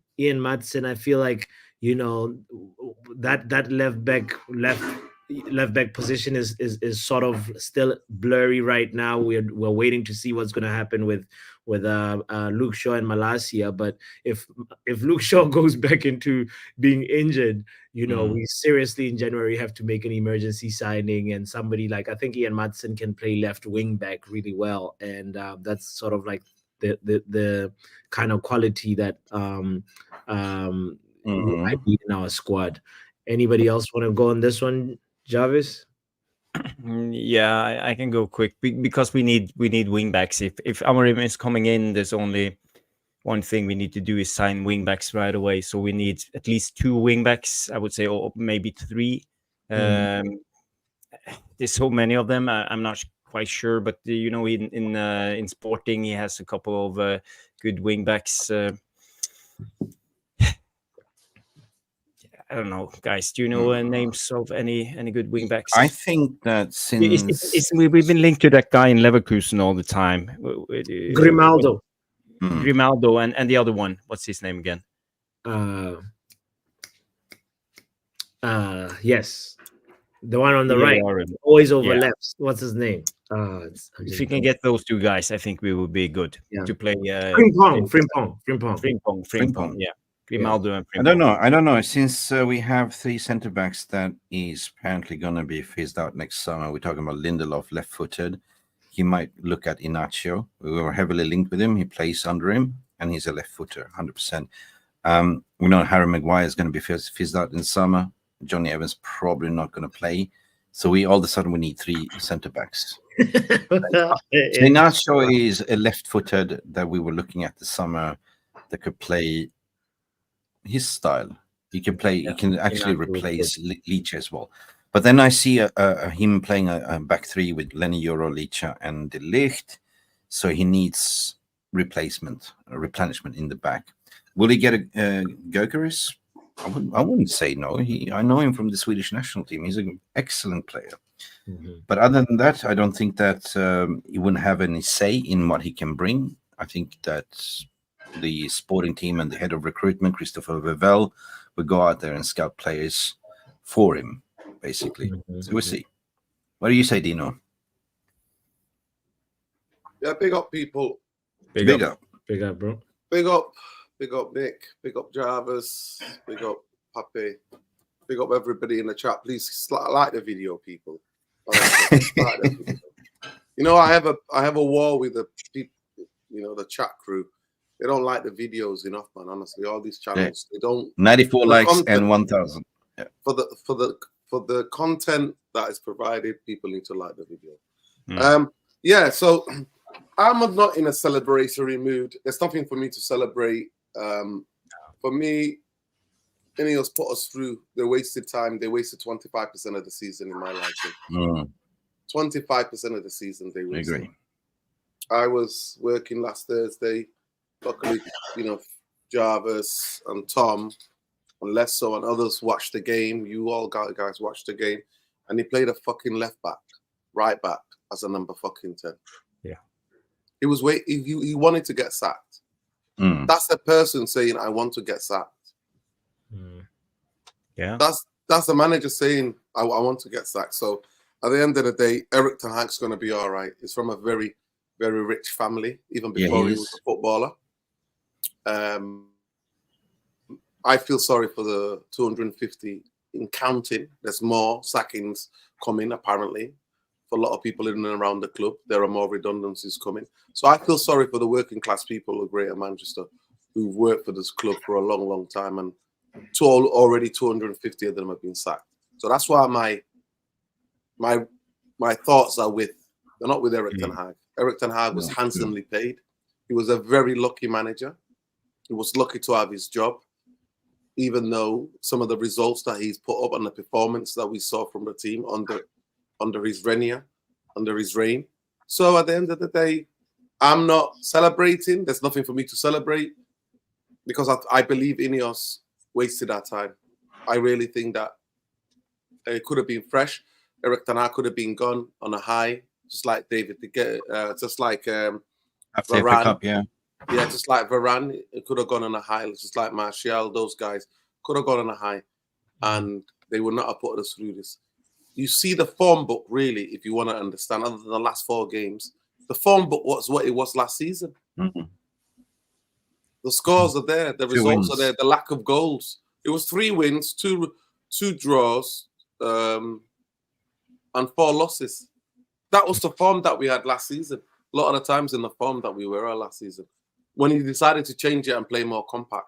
So at the end of the day, when it comes to Erik ten Hag, no, I haven't. No other manager has been backed than him. No other manager, no other player, no other manager has had more player turnover than him. So at the end of the day, there's nothing. I'm not feeling sorry for him. I'm not pitying him because he walks away as a rich man. He's already a rich man, but he walks away as a rich man, and he will get another job. Yeah, 2 years salary. I believe he gets 2 years salary. Yeah, when he gets back to work. Yeah. I think Jarvis was right. I think Jarvis was right. One of the streams he said that I think he suits more German football. He suits tactics, suit those type of personalities. But in the Premier League, he never got grasp of it. I'm not Johnny come lately. I was saying 7 months, 7.5 months, 8 months into the first season that I'm not seeing anything. I'm one of these people. Yeah. I'm a baldy, so I wear a lot of hats. I like something to be able to put my hat on. I like to put my hat on something. So in the first season, after 7.5 months, 8 months, he didn't give me anything for me to put my hat on. That leads me in. So at the end of the day, all I kept saying at that time is there is nothing for me to see, and I was ringing the alarm from 7.5 months on. You did. I just want to say that, anyway, I just want to thank him for the first season, because first season everyone was getting on board. We were getting united. We finished 3rd, and you can't undermine the FA Cup final, which was a euphoric moment as well when we beat City. So, yeah, there were some good moments. There's 2 trophies, but the rest, as you say, in isolation, there's nothing to celebrate. Manchester United sacked another manager. They should have done it after the FA Cup. But you say, Dino, like when he went out, he should have gone on a high instead of going on this review process and delaying the transfer market. So, yeah, I agree with you, mate. And Tino says when the Old Trafford is more busy outside than inside, then it's bad. It's not looking good. Yeah. I told Jarvis that after the Liverpool, 25 minutes to go, large section of the stadium was clearing. It was similar against Spurs. Stephanie comes in here, Nuradin, with a question for you. If Ineos moves faster, do you think we would have got Tuchel? And did you want him? No. I think Tuchel is a very good coach, but I didn't want him at Manchester United because his record is there. After 2 years, he falls out with everybody, and everywhere is chaos. For me, he's a mini Mourinho, mini Conte. He's that type of attitude guy, even though I do think he's more of a modern manager than those two. But he's that type of guy, and I didn't want him. I wanted something new. Amorim comes with a lot of good reputation, but the big question tonight I asked on Twitter, I asked the question, it's all good and well what you're doing in the Portuguese league, but can you translate that into the Premier League? But in the toughest and the hardest toughest and the hardest league in the world, where you get find out very quickly. And for me, I've said everybody, people getting giddy, and people always tell me, you're never happy. What do you want me to be fucking happy about? 13 years. What do you want me to get giddy about? What do you want me to do? Like, do I trust the Glazers? No. Do I trust Ineos? No. I wish they both never set one foot or a little finger in Manchester United. That's my belief. Go ahead, Jarvis. Yeah, I just wanted to ask you, now we have been strongly linked to Amorim, the Portuguese manager. And he plays modern type of football, expansive football, attacking football. He needs special players. We are probably seeing a 2 to 3 years rebuild again. He needs at least 4 windows, I would say, 2 summer windows and 2 winter windows. We need to spend money. Do you see it succeeding? Do you trust Ineos? No, I don't trust Ineos. If you're hand on my heart, do I trust Ineos? No. Do I think that he will have to be getting reassurance if he takes the job? He'll have to change, like you were saying. I think somebody asked the question, especially the wing backs. We're not a club that really had wing backs or has wing backs since Van Gaal was here. Last time that we played with a 3 was when Louis Van Gaal. Maybe that's what they want to change. Yeah. So it's going to be very interesting. It's going to be very, very interesting for me. Yes, I think definitely I agree with the person asked the question. I think the 2 things that he would have is to have the wing back. To be fair, most in possession, even though what you line up with during the game, most teams ritually play with 3. The rest defense is always 3. You know what I mean? Yeah. So in modern football, there's always 3. And if you look at Amorim's shape, it's like a back 4, but 1 person forward. Do you know what I mean? Slightly forward. So the back 3, I don't think is going to be as so defined as everything.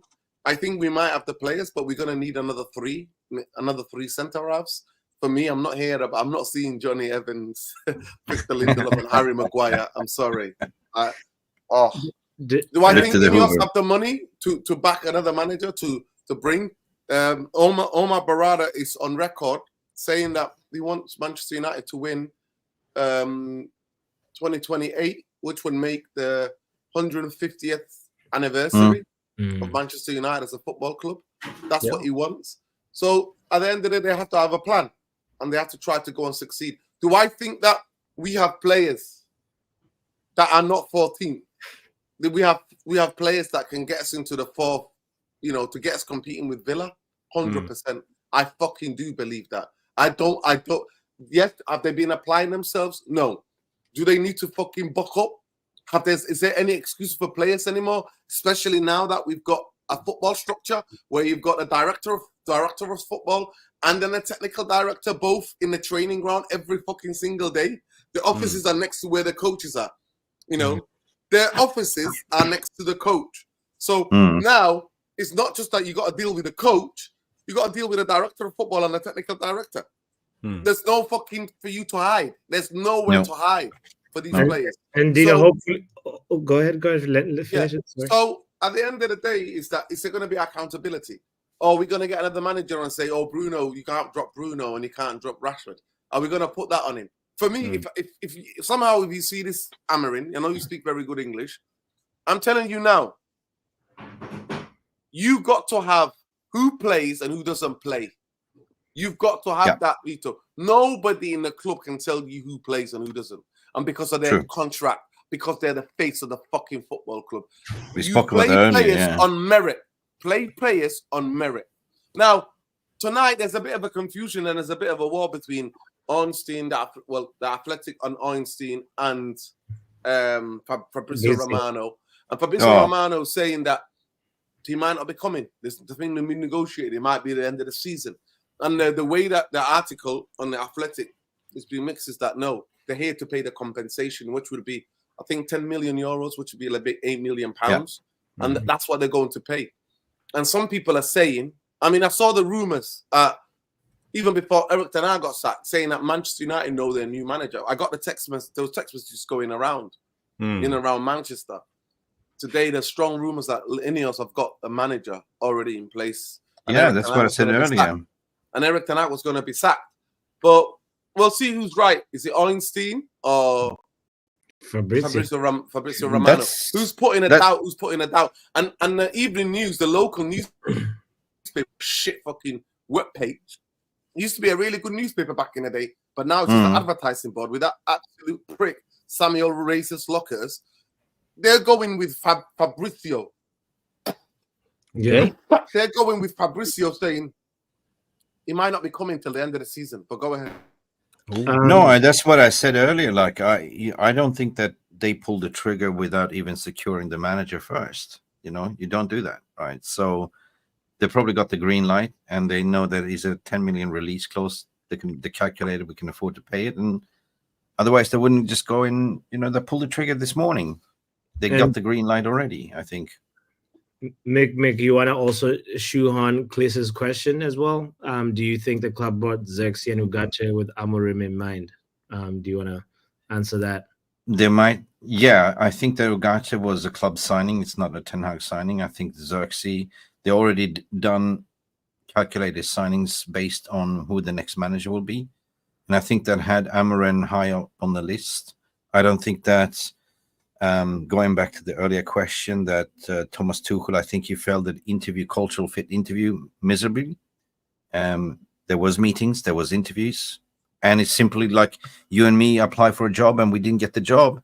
And then I go leak out to the press that, yeah, I'm taking a sabbatical anyway. No, you didn't get the job because you failed the interview. Simple as that, right? So I think they had a head coach in mind, what they wanted. Amorim was one of the young up-and-coming coaches. The other one is, I think he's not Xavi. Yeah, of course, they looked at Xavi, but looked at what have you done in Barcelona. And Leverkusen's coach, 100%, you know, Xavi Alonso. So, yeah. Yeah.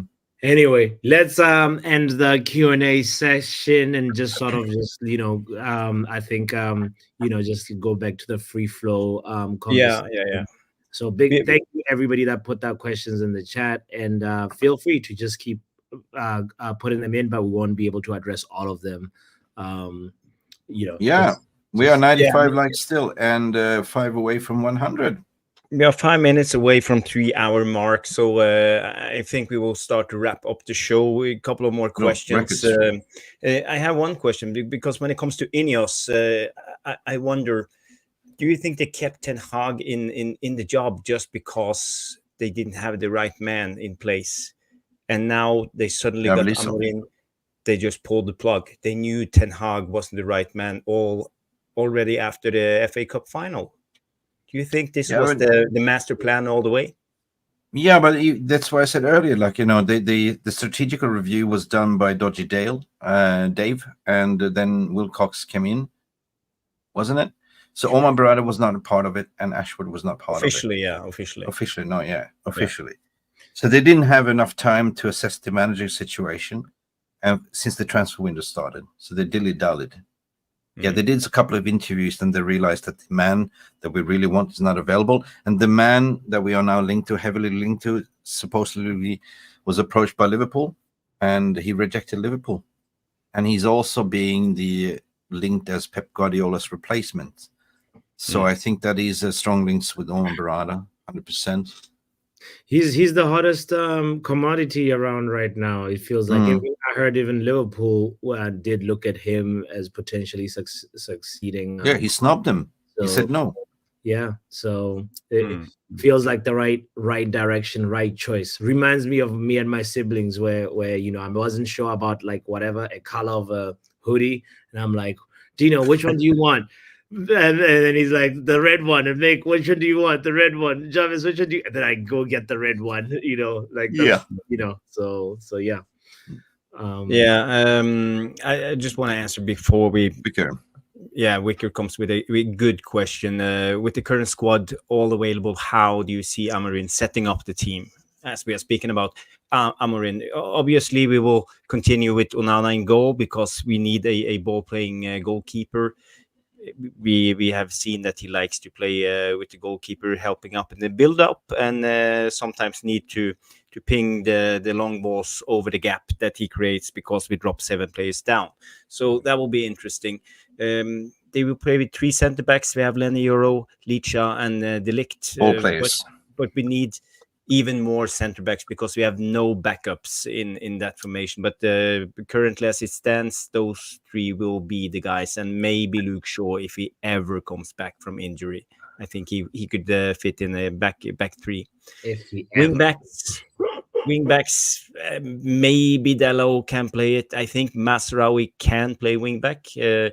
So we could be fine with just signing 1 wingback, because I'm not sure with Malacia and Luke Shaw can be trusted, and then we are stuck with Dalot, who's right-footed. I don't want him.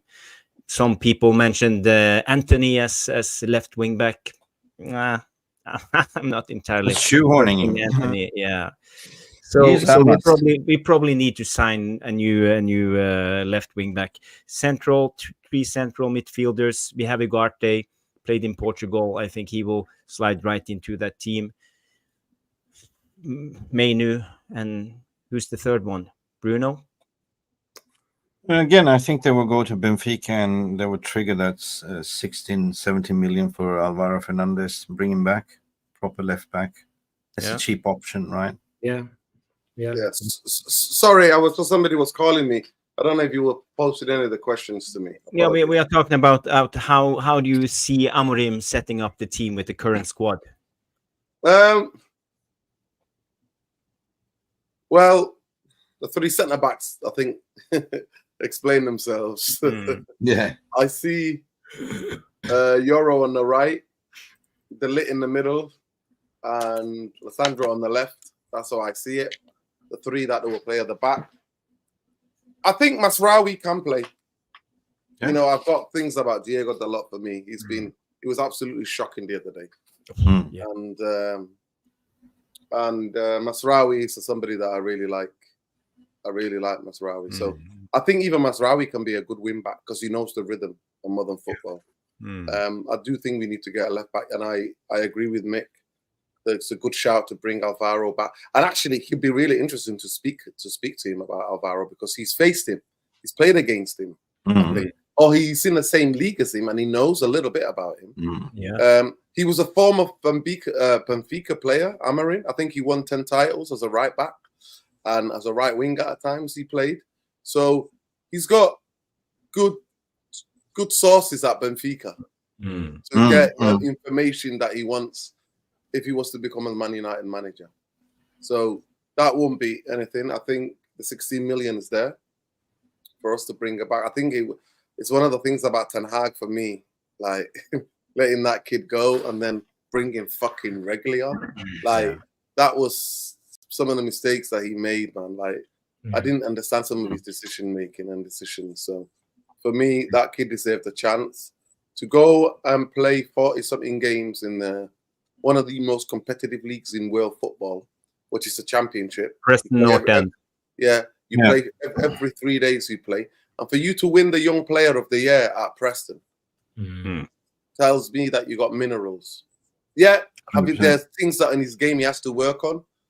But for me, his passing range, and he's one of the best. His crossing is one of the best. Anybody in his age. At his age, he's the best. He's the best in the world crossing. And wasn't it Ten Hag that didn't want him? He told him you can go. Yeah. He's the best. Actually, does he have to improve on a bit? Actually, in the air, he's quite decent because he's quite tall.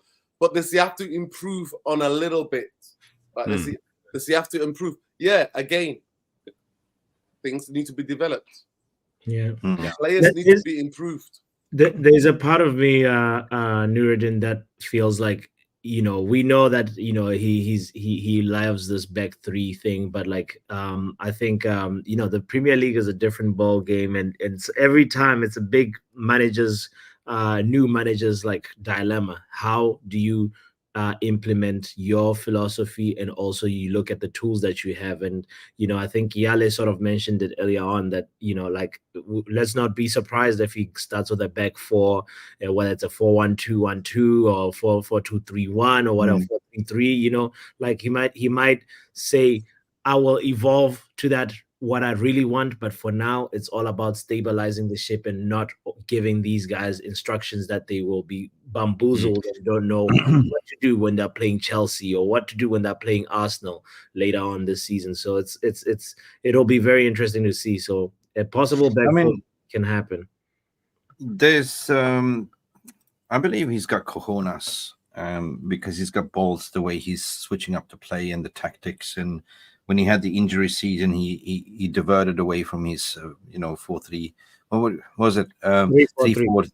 Yeah, and he went for a traditional 4-3-2-1 instead, and still managed to win. But Portuguese players and Portuguese managers seems to adapt well in the Premier League, right? Yeah. German coaches as well, and also Spanish coaches. They have a good track record. So they all come from that league. You can undermine and say, yeah, that's only like, Portuguese league, but every single Portuguese player that come over to Premier League seems to do well, seems to adapt well, Yeah, they do.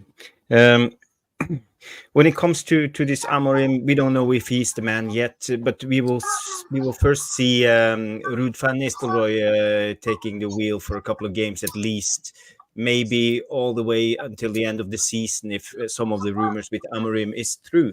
So just to revert the conversation to Ruud van Nistelrooy, what can he add to the team as a interim manager? Do any of you have any thoughts on what he can add?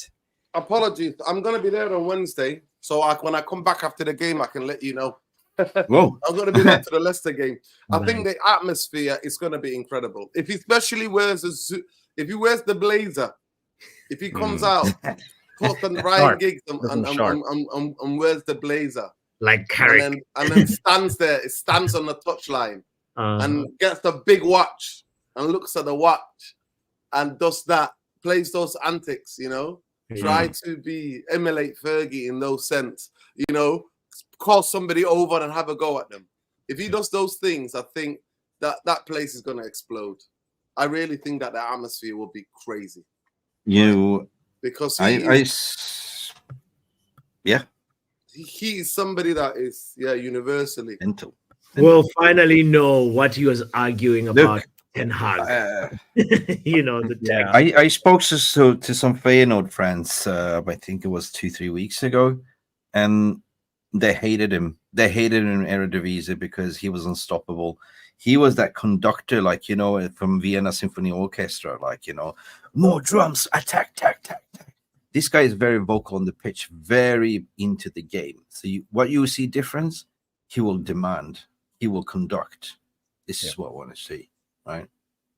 Yeah. He was screaming, shout because we seen he's coming out and getting almost he got yellow carded, right? Mm-hmm. So he's got a temperament. We need a temperamental manager. We do. It's going to be very interesting to see, if he's going to stay with Amorim because he knows the club. He speaks obviously the language. They only recently brought him in. He could have had a job at Burnley. Is he going to be part of that backroom staff? Is he going to be that guy? Well, we'll see. But one thing I do know, the reception would be. I know from the fans, the reception is going to be incredible. And there's a buzz already. There's already a buzz in the city tonight. I'm not going to lie to you. I've been out and about a little bit. I can see Jarvis Corner is saying here, I expect Ruud to get a red card in these first 3 games. I mean, the press conference also has got to be exciting. Looking forward for that one. Yes. Yeah, it's going to be interesting. I mean, he's supposed to speak tomorrow. And the game's on Wednesday. The game is on Wednesday. So, tomorrow, I'll be there. Yeah. It will be a good game. It's going to be very interesting because I was saying to people that I'll get a ticket. I'm like, I don't want to go to the game on Wednesday, but now I'm really looking forward to it. I'm really looking forward to it because now it's the unknown. It's something new, something different. The players can come and put a stinker straight away. They can put a stinker in, but at the end of the day, for me, it's a perfect game. It's a Leicester. It's a perfect game for him, right? Yeah. I mean, they're like, oh shit. Chelsea are like, oh shit. Why could Erik Ten Hag stay a bit more? So new manager bounce. You know what I mean? So it's going to be very interesting to see. But I know the electricity in terms of the atmosphere in the stadium it's going to be way different. Yeah, I see Yala comes in and say bad news about the presser. It was done after the West Ham game and will not be aired since it was Erik ten Hag that did it. Oh, okay. So there is a presser after the game. So we won't hear from Ruud before you have to wait. That's a shame. Yeah, well, that's a shame. I hate when they do that because anything can change. Why did it? They're doing a presser on a Sunday for the game on Wednesday. I don't know. They're back in Manchester. Yala knows this stuff. So this is reliable. We are 3 hours 9 minutes into the show. I think it's time to wrap up. We have had. Can we have 3 more likes, please? 3 more likes. Yeah, we are on 98 likes. So guys, girls, hit the like, help us out, reach 100 likes. 3 hours 10 minutes. I think it's been a fantastic stream. We have had Andy Tate on. We have had the Stu Woolley, John Kermode, Mick came in, Football Power Hour, and Dino came in from United Real Therapy. When are you doing your next show, Nuradin? Yeah. Tomorrow night. Tomorrow night. Okay, so guys, tune in to United Real Therapy tomorrow night. Smash the like and be part of the debate. So people, thank you for tuning in. Alien Tenno, Yalim Alamin, Stephanie Griffith, Lucky Singh, Lilis, Daniel Lowe. There's a lot of you guys. Let me just scroll up. So many of you, and we had 20 memberships gifted from Rushmano, 5 memberships gifted from Jonathan Lilienberg, a couple of super chats from the big man himself, Peter Alien Tenno. So thank you all for tuning in. We will be live next Monday, 9 p.m. with Jarvis's Corner, and Mick will be live on MUFC Realist TV probably tomorrow with the latest updates on the Ornstein Rushmano debate on Ruben Amorim. So guys, stay tuned and we will see you on the next one. Have a good one. Bye-bye. Peace. Thank you so much for stopping by and watching MUFC Realist TV. Don't forget to like and subscribe and follow us on the socials.